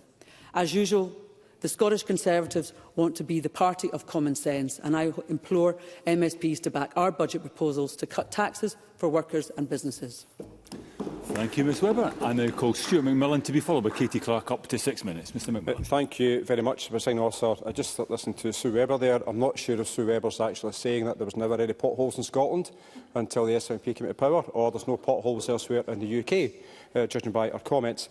But, Presiding Officer, whilst all the parties represent... Sure, no problem. Sue Webber, briefly. I'm pretty sure you were expecting... The intervention was expected when I was mentioned in the opening remarks, but I think constituents of mine are sick fed up of potholes. They want them fixed, they want them filled, and they want the money to get to local authorities to do so. Stuart McMillan. So, there are potholes. There are potholes all over the place, but certainly, as my colleague quite rightly indicated, in Edinburgh, it is run by a coalition of the Conservatives, and Labour and the Liberal Democrats. So I would suggest that Sue Webber contacts her Edinburgh City Council to get the potholes fixed, contact her own colleagues to get the potholes fixed. But saying also, whilst all the parties represented in the Chamber hold differing views on various issues, and I do believe that for the most part we all agree that Scotland's public services are the backbone of our society, and where we disagree on this typically comes down to how public services are funded and how they are run, particularly the NHS. That's why I did find it a bit confusing with Labour's logic. It seems to indicate that 14 years of Tory austerity only adversely affected the finances at UK level, but clearly not to the devolved governments across the UK. Now, with this is despite that the SNP in government consistently have provided record funding for our NHS, and this budget is no different, delivering a record £2 billion increase in frontline NHS spending, taking overall health and social care investment to £21.7 billion, which includes an increase in capital spending power of £130 million, certainly from 24-25. Now, I make special mention of the increase in capital spending power for our health service because of my constituency. Now, we need a new build health centre in Port Glasgow and further investment in the Inverclyde Royal Hospital, and the Cabinet Secretary is very much aware of my concerns in these matters. Now, I remain of the opinion that the IRH does need to be replaced, but I recognise that capital required for this project is significant. However, investment into the building is taking place, and I did welcome the funding from the Scottish Government to deliver the new Greenock Health Centre, which opened in 2021. Now, this new facility supports a wide range of services and provides access to high-quality healthcare and offers a more welcoming environment for staff to work in, as well as patients. And that's why the plans for a new build Port Glasgow Health Centre must be progressed. And I know from recent correspondence that I've had with the NHS, Greater Glasgow and Clyde, that the project does remain a priority. And that's why I also welcome the news today that the Scottish Greens and the Liberal Democrats will be supporting this year's budget, because that will actually help provide the Health Board with much-needed clarity on what capital resources it's going to receive to inform its infrastructure planning. Now, speaking of healthcare more generally, it would be remiss of me not to mention the impact of the UK Labour Government's plan to increase the national insurance contribution. It's already been touched upon by some colleagues already today. Now, as it has been widely reported, this policy, which is a tax on jobs, will have a huge impact on our health and social care services and also public services overall. Now, it's disingenuous for Labour to boast about providing Scotland with a greater budget settlement, only to ignore the implications that their NI tax hike will have on Scotland's finances. Now, this is because the financial burden of this wipes out over This is because the financial burden of this wipes out over £700 million that's been provided to the Scottish Government, meaning that our public services and also third sector organisations will not be able to reap the full benefits of this investment. Briefly, Michael Marr. I appreciate the member giving way. Does he recognise that the Fraser of Alder Institute have set out the cost of the proposal set out by the Cabinet Secretary would actually cost the Scottish Government, the Scottish Government's budget, £636 million? Stuart McMillan. I've heard what Mr Marr has had to say, and I'm very much aware of the document. But that's one of the things, certainly in terms of politics. There's a whole range of ideas, a whole range of suggestions. And actually, not everyone is always right. But certainly, one other aspect of this is that Labour have failed to acknowledge that Scotland's got a larger public service workforce than England. So using the Barnett consequentials, but we're not being provided with the full amount needed to cover the extra NI cost. And I have written to the UK Government specifically about the impact that Labour's national insurance hike will have on Scotland's social care sector, because as organisations working within my Greenock and Inverclyde constituency have expressed their concerns to me, and I do have to say at this point, I am the chair of Moving On Inverclyde, an addiction service. They haven't expressed these concerns to me. I truly hope that Sir Keir Starmer's government listens to these concerns. And I would expect Labour MSPs in this chamber to also raise the issue with their Westminster counterparts. Now, let's be clear, this is the Scottish Labour Party that time and time again comes to this Parliament, challenges the Scottish Government on a range of issues, yet they have stayed silent on the fact that their Westminster bosses are raiding Scotland's healthcare budget by increasing the NI burden placed upon the NHS, but also across the public services, certainly as you go forward next year. But Presiding Officer, I am conscious of the time. So with this, I genuinely think, Presiding Officer, that we know where Labour Party are. We also know that we've had 14 years of Tory austerity, and as well as the Trust quartine budget, which wiped out over £40 billion from the economy, shows that Tories have got no credibility in managing the public finances. So we shouldn't listen to them when it comes to anything to do with the economy. Thank you very much.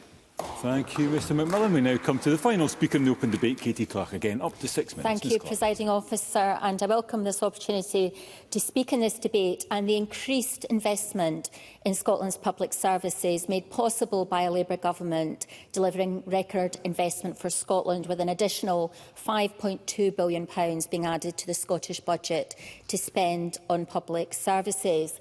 I pay tribute to all who work so hard in our public sector. However, we still have an NHS that's on its knees, a social care sector that's stretched to breaking point, council services are still being cut, and the justice system is in meltdown. For example, North Ayrshire Council has had its budget cut by over £100 million since 2010, and the forthcoming financial year North Ayrshire Council will still be required to make almost £6 million in cuts to services.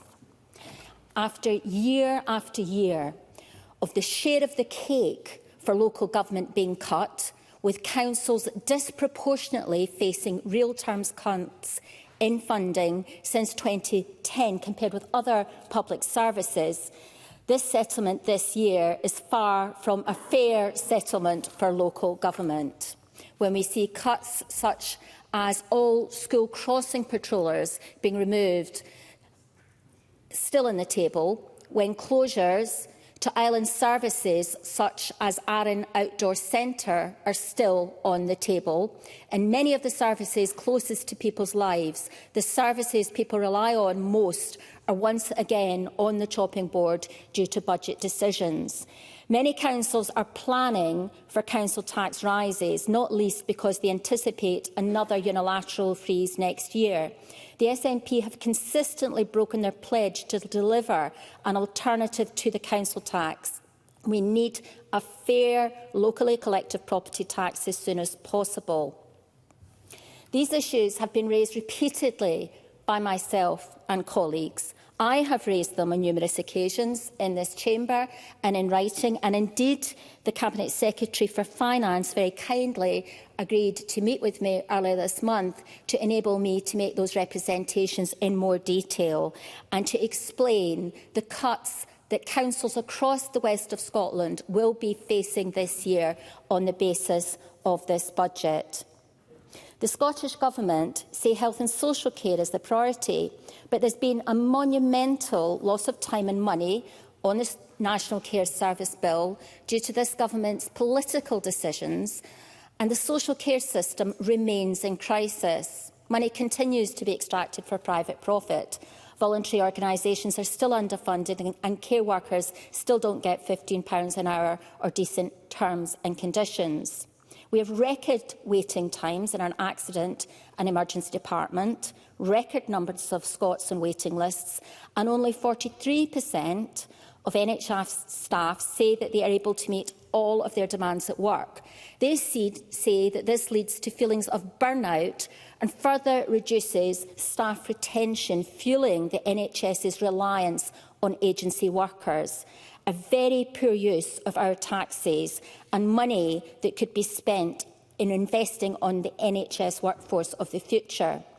This problem with staff burnout and stress has resulted in the loss of 600,000 days of nursing and midwifery staff time due to mental health issues since 2020.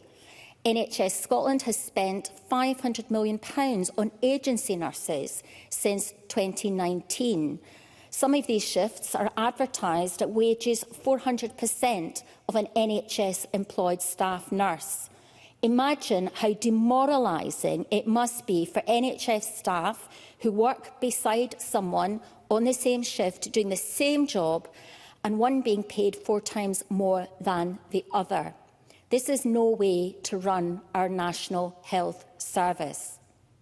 We all agree that only by addressing social care is there any prospect of turning the NHS around.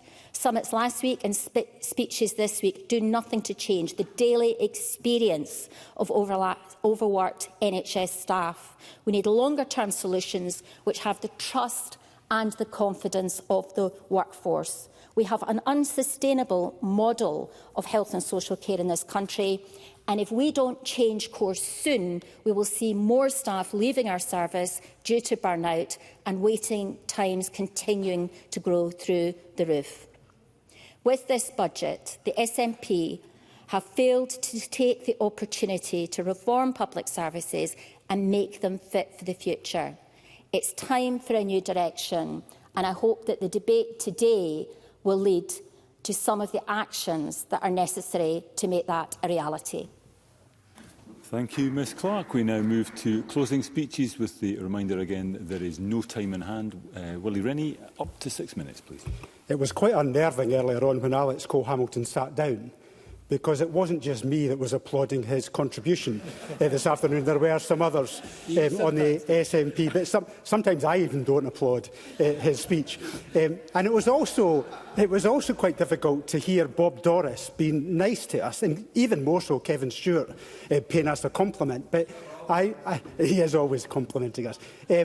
But I'm afraid to disappoint them. We're not suddenly the SNP's best buddies. We will remain the biggest critics in this Parliament on occasions.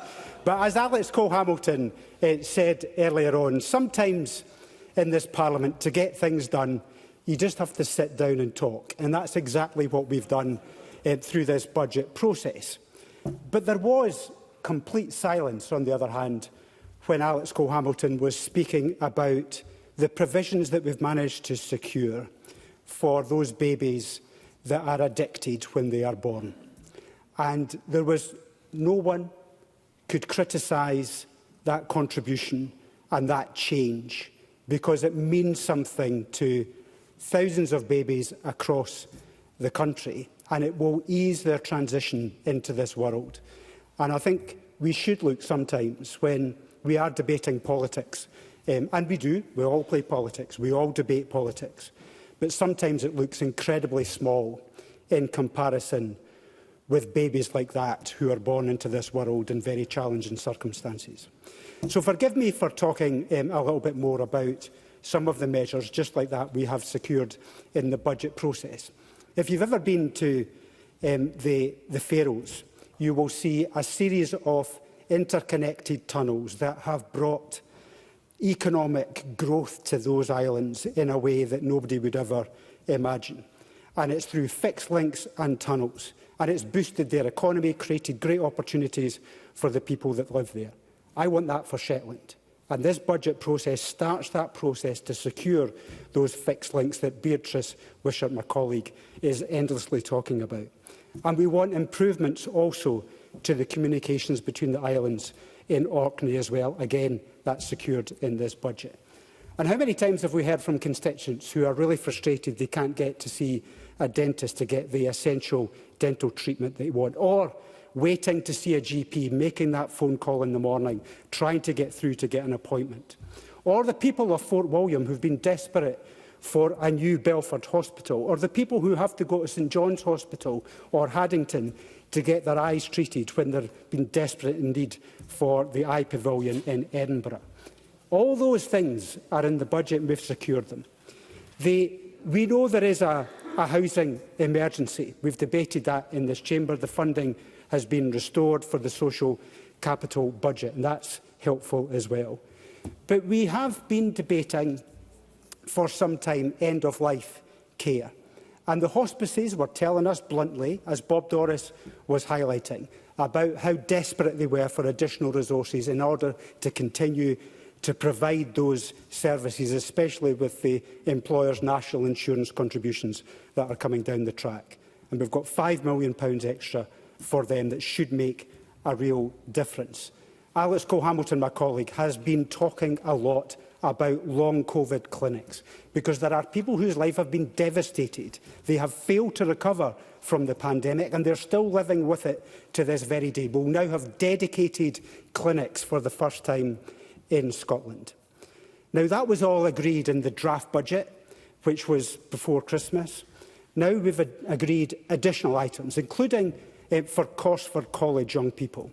Those are young people with additional and complex needs.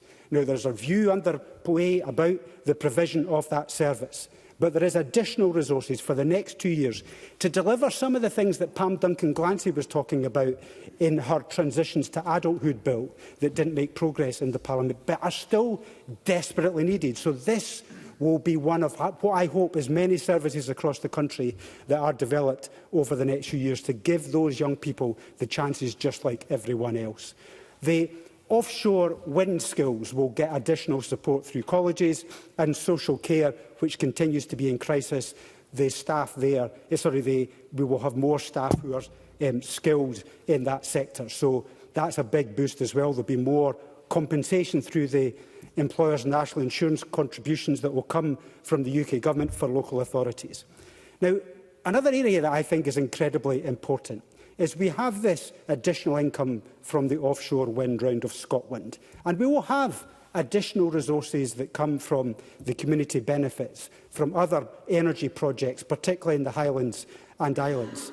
Now, I want to use those revenues to invest in the economy rather than spending on day-to-day spending, no matter how valid that spending may be. I want to invest for the long term to create jobs and opportunities for the longer term, particularly for those communities who see the wind farms from their houses but don't see direct benefit for themselves. And I want that to change. Now, the infrastructure investment plan that's going to be discussed soon will see, I hope, a greater priority for special schools like Kilmaron in Cooper, but also Gilbert Bain Hospital in Shetland and the Newborough train station. These are just some of the things that we've debated and discussed in this budget, and I hope that members can see the real benefit of properly engaging in a process to make a difference to people's lives. Thank you. I now call Gillian Mackay again up to 6 minutes. Ms Mackay. Thanks, Deputy Presiding Officer. I think this has been a lively and diverse debate, and I want to start by reflecting on a few of the contributions. Kevin Stewart is absolutely correct that we have spent far too much money on tackling crisis in social care. We need to make sure that social care reform continues, and despite what's happened with the National Care Service, that it's not simply put in the too hard to do category. I also agree that we need to make sure that the lived experience testimony and work on that is not lost, and I was really grateful to the Minister for Social Care for outlining how some of that will be retained. Absolutely. Kevin Stewart, briefly. I thank Ms Mackay for giving way, and I know that she shares my passion about us listening to the voices of lived experience. Does she agree with me that, as we move forward, the chair of the expert panel should be a voice of lived experience? Gillian Mackay. Absolutely. If one of the things we have learned through this whole process, if we've learned nothing else, that we do need to centre that voice of lived experience. And I think if we can get someone who can be that voice for lived experience, I think it's essential that we do so and that they are properly supported to make sure that they can be in that role for a long time. I don't agree with Sandesh Gulhani for that reason. I don't agree with Sandesh Gulhani that the money has been completely wasted. And Sandesh Gulhani conveniently forgot to mention the massive impact that years of Tory austerity, Brexit and their disastrous fiscal policies have had on public services up and down the country.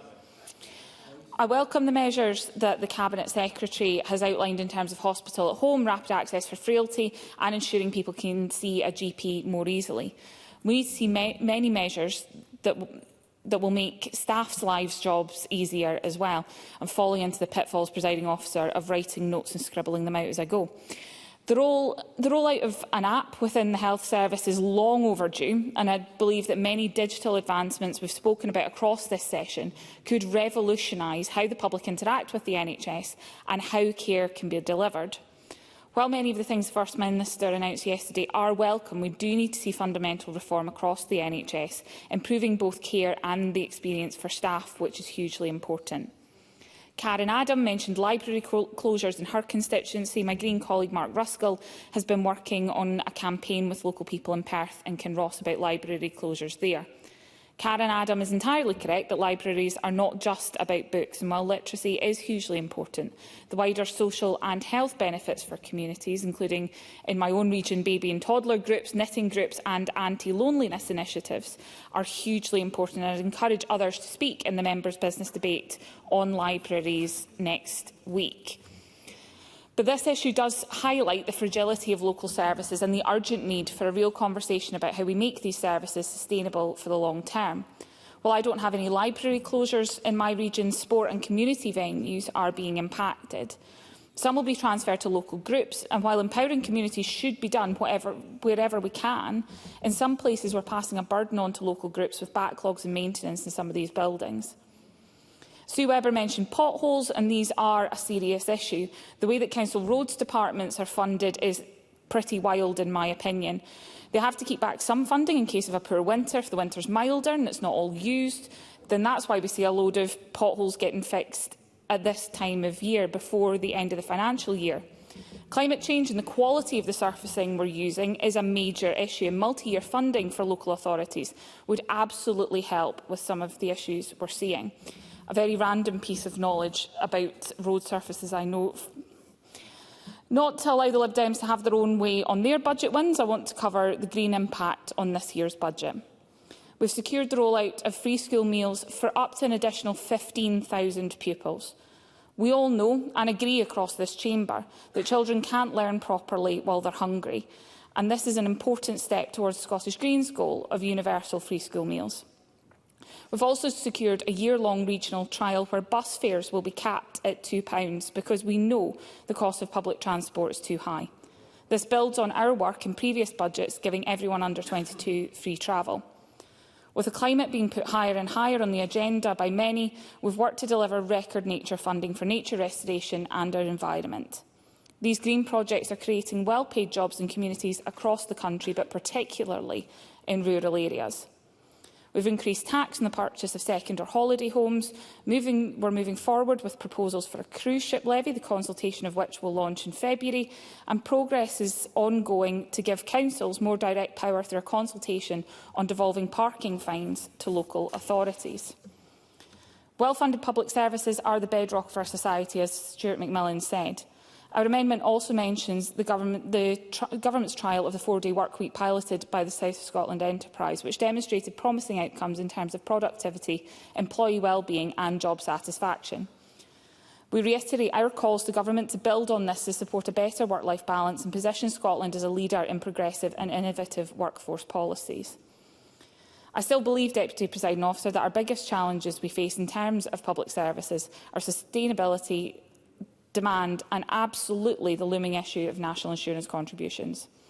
We need to see a change on this, and I hope that some Labour colleagues recognise the issues and will make representations to colleagues at Westminster. We also recognise the importance of the Public Service Reform Programme in driving future financial sustainability. Transforming how our services are designed and delivered is key to ensuring they remain effective, efficient and responsive to the need of Scotland's people, with the capacity to react and flex with any challenges that may arise. Thank you, Ms Mackay. I now call Paul Sweeney, again up to 6 minutes. Mr Sweeney.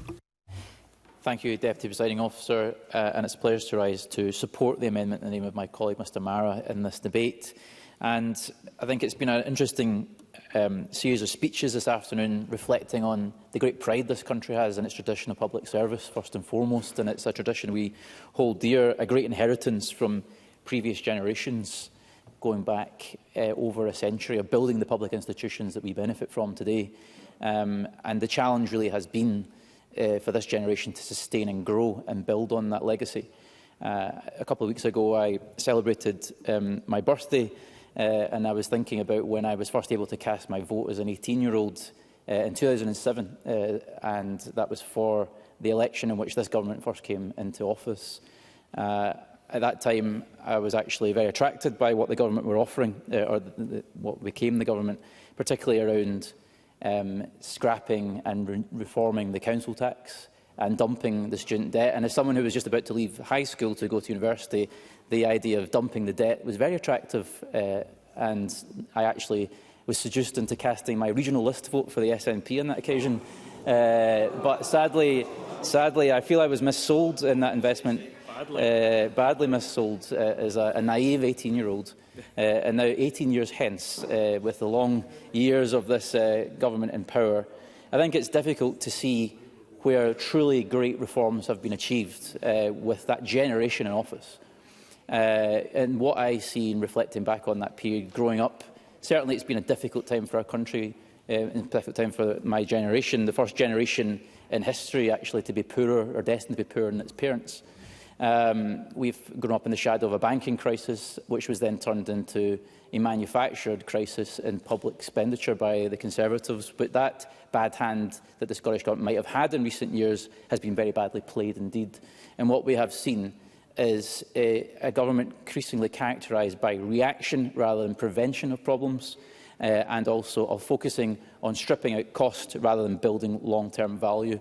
And I think those themes were very much at the heart of many of the speeches which were adumbrated this afternoon.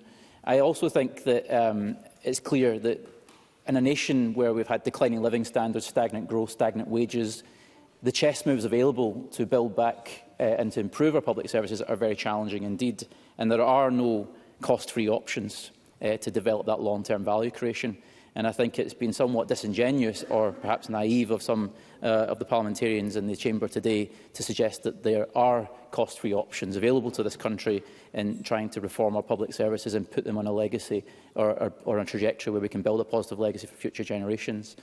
Many members reflected on the decline in local services. The member for Banffshire and Buchan Coast, of course, talked about libraries. I have to give way before I progress. Cabinet Secretary.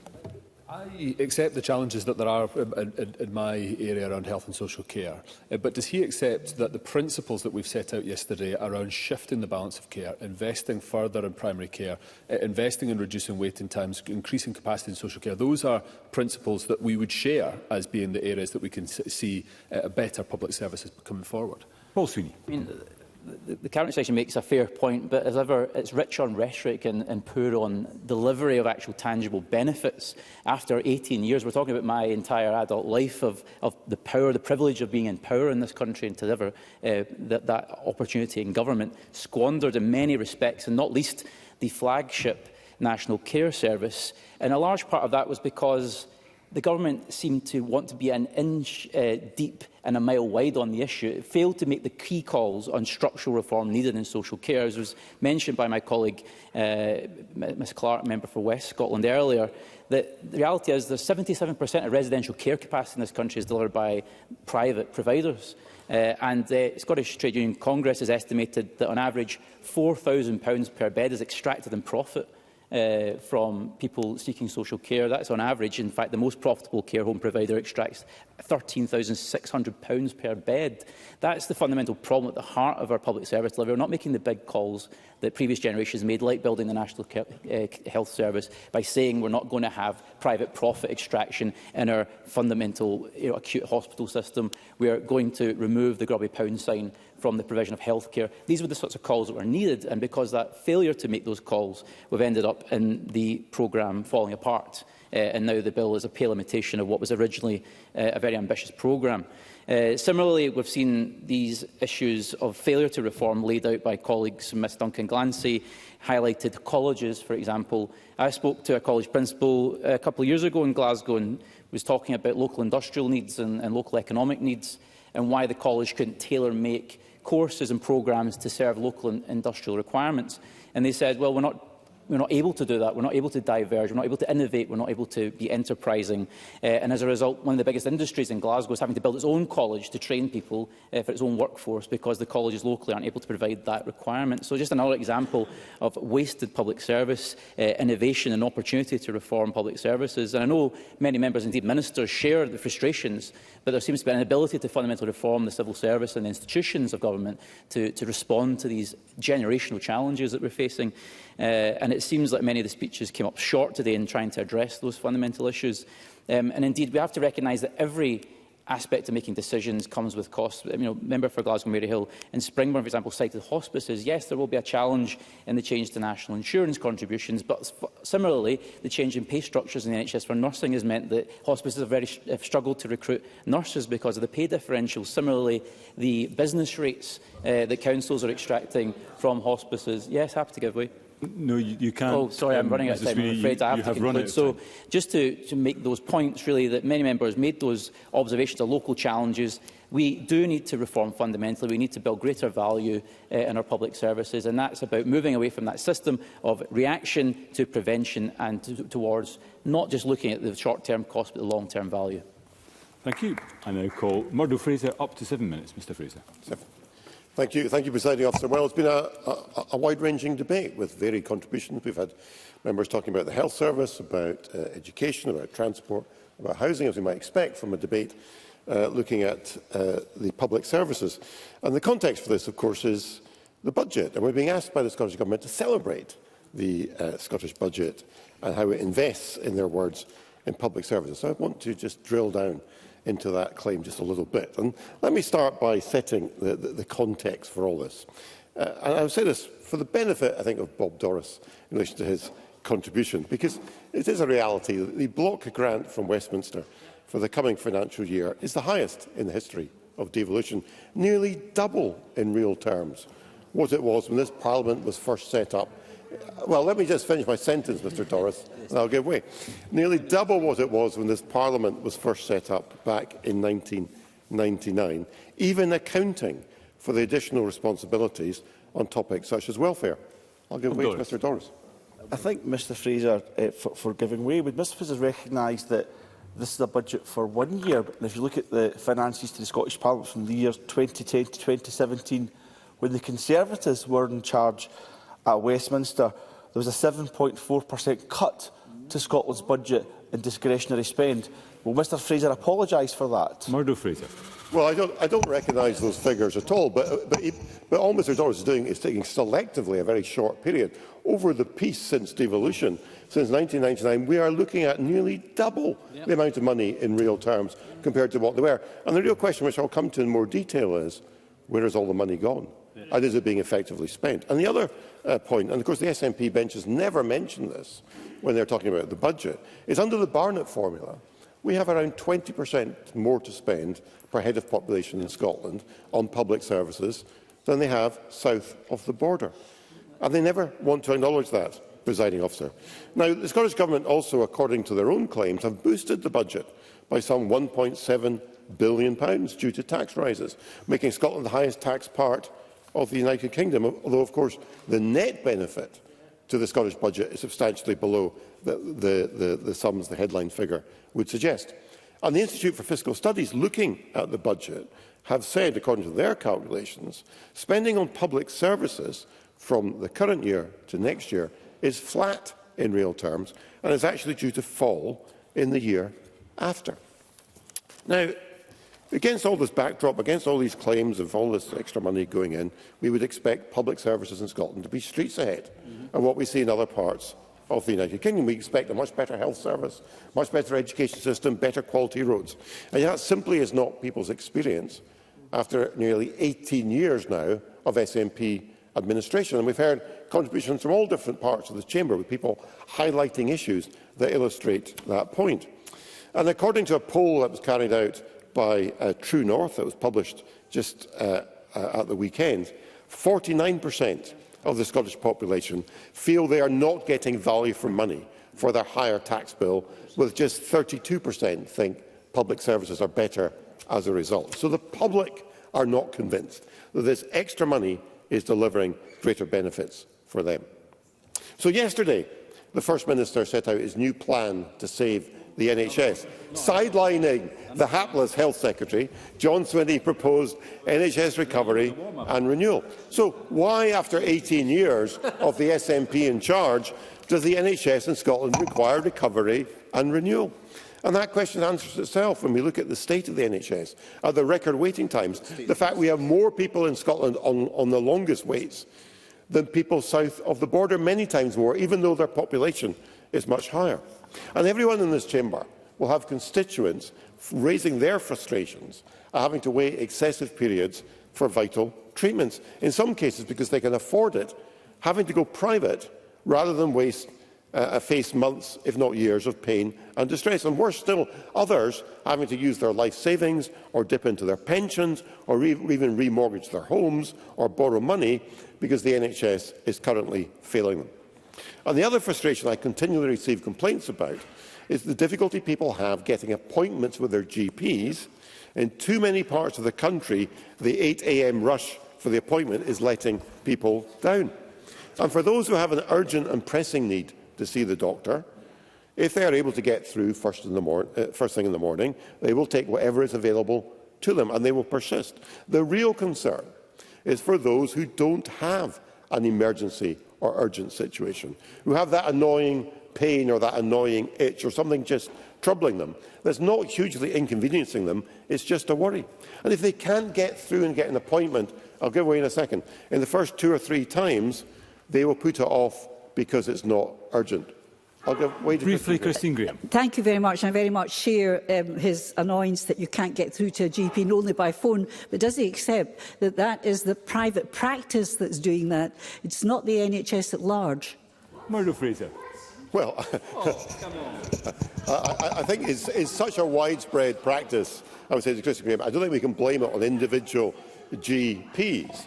And of course the problem is, because people can't see GPs in time, they end up developing more serious long-term conditions, which puts a greater burden on the NHS. So I look with great care to see what the First Minister said yesterday about access to GPs.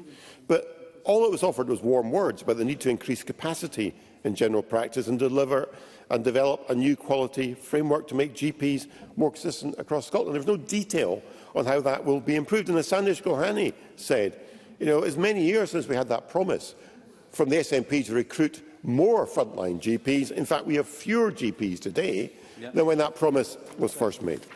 So let's turn, Presiding Officer, briefly to Scottish education, because our educational outcomes have gone backwards in terms of international rankings after 18 years of the SNP in power. And we know that outcomes in England are considerably better than they are in Scotland, despite them spending substantially less per capita pupils than the situation here. Now, there's much more I could say about the failure to deliver affordable housing and meet housing targets. We now know, of course, the budget will go through. The Liberal Democrats have sold their souls. Alex Cole-Hamilton reneging on his promise not to vote for a budget that will have spending on the Constitution or on independence. But, well, do I have time, Presiding Officer? You must conclude, Mr Fraser. I have no time. I'm sorry, but I pay credit to Mr Cole-Hamilton, because at least he got something. He got something for helping pass the budget. The Labour Party got nothing. They sold themselves for precisely zero, Presiding Officer. So much for competition is left to this party to provide proper opposition to the SNP. We won't be voting for this wretched budget, even if we're the only ones who will be standing up to them, Presiding Officer.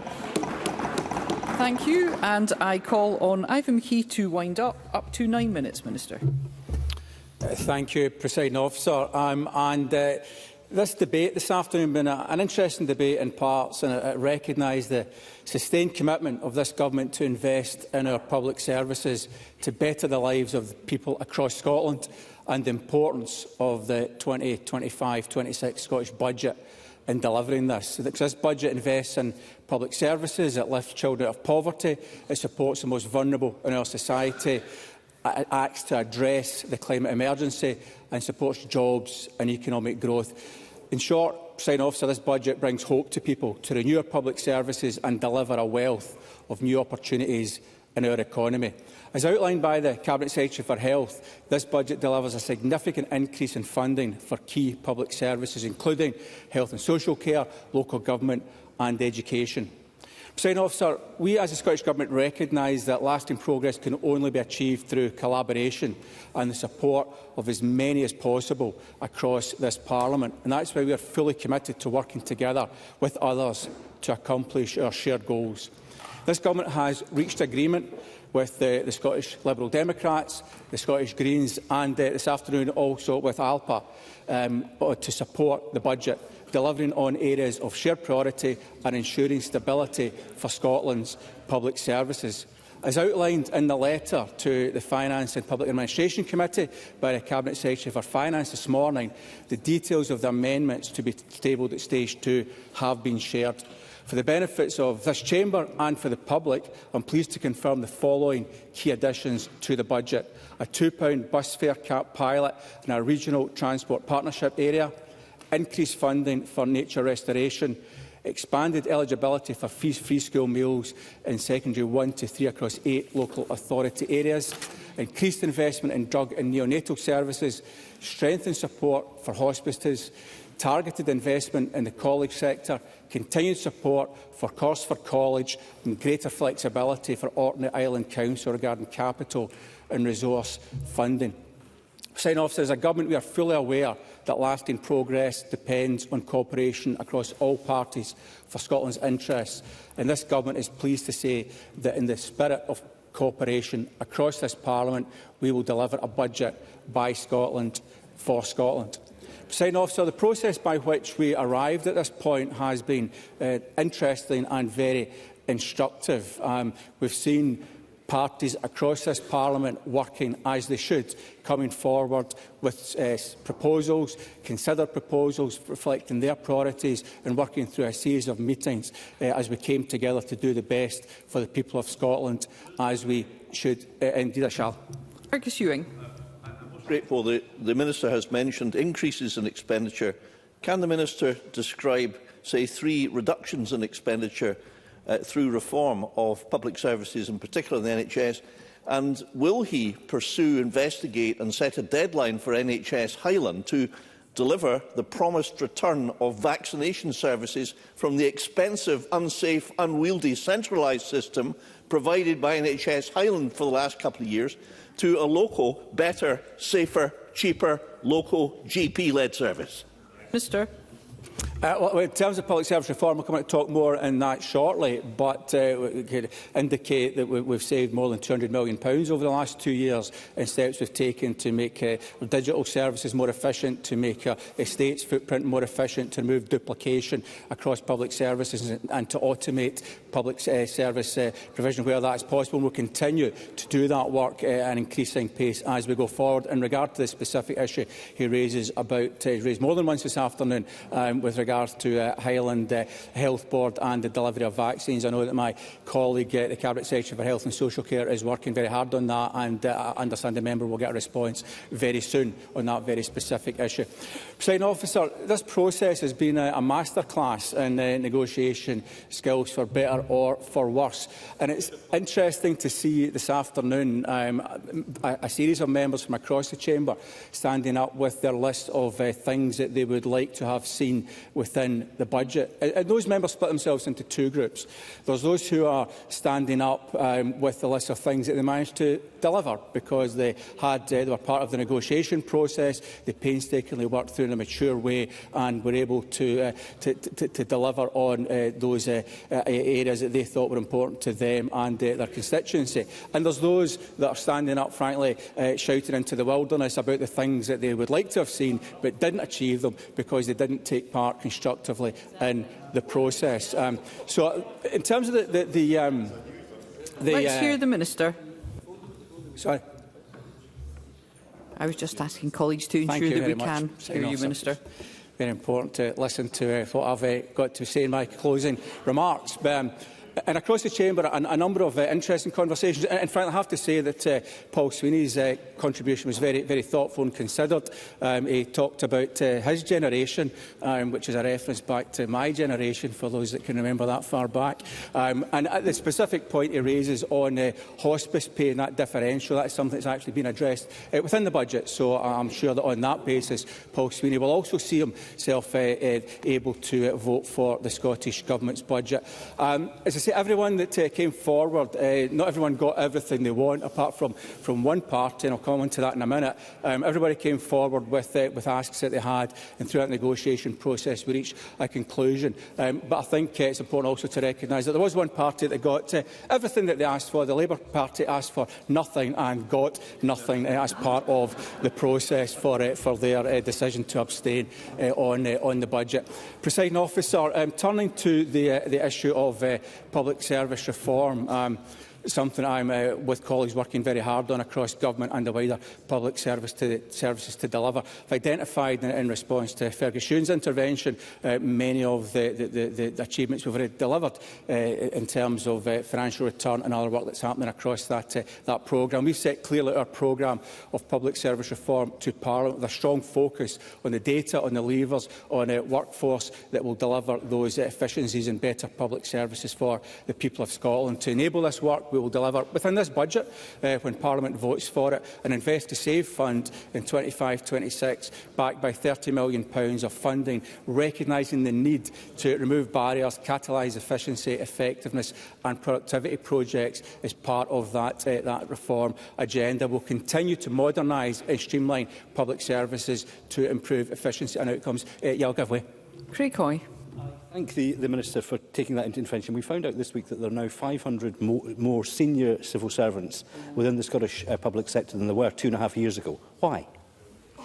Minister. It's a good question. I'll answer that question. The first point to recognise that the member didn't talk about is that 2 years ago the Scottish Government's core workforce reduced by 0.5%. Last year it reduced by 2.5%, and this year it will reduce significantly as well. We're continuing to reduce the core Scottish Government workforce. And in answer to his question about why there are more higher paid civil servants within that cohort, I think he'll find, if he looks at that, the contractor workforce within Scottish Government is reduced by almost half over that period. A significant number of those very highly paid contractors working in digital and IT, and those have been replaced by Scottish Government employees delivering the same service and many times less than half of the equivalent cost. So that is the reason for that particular factor to a large extent within that data, because the Government is looking right across the whole cost. Where can we take out expensive contractors? Where can we deliver a service cheaper in-house? And in parallel with that, continuing to reduce the headcount within the core Scottish Government. Presiding Officer, in conclusion, it's important, of course, to recognise that the UK Government's decision to increase employer national insurance contributions has caused great anxiety and uncertainty and concern across the wider public sector, as well, of course, as for businesses and charities. We estimate that public services face a bill of more than £700 billion as a result of this tax increase, and the indications we are receiving from Whitehall are that the funding that will be forthcoming will be far, far short of what's required to cover those costs. So, Presiding Officer, we are fully utilising the powers as a Scottish Government granted to us under the current devolution framework to prioritise and fortify Scotland's public services. The budget delivers on those priorities, and I urge members to support this motion this afternoon and to support the Scottish Government's budget for 25-26. Thank you, Presiding Officer. Thank you. That concludes the debate on investing in public services through the Scottish Budget. It's now time to move on to the next item of business, and there are 5 questions to be put as a result of today's business. And can I remind members that if the amendment in the name of Craig Hoy is agreed to, the amendments in the name of Michael Mara and Gillian Mackay will fall. The first question is that Amendment 16237.2 in the name of Craig Hoy, which seeks to amend Motion 16237 in the name of Neil Gray, on investing in public services through the Scottish Budget be agreed. Are we all agreed? The Parliament is not agreed, therefore we'll move to a vote, and there will be a short suspension to allow members to access digital voting.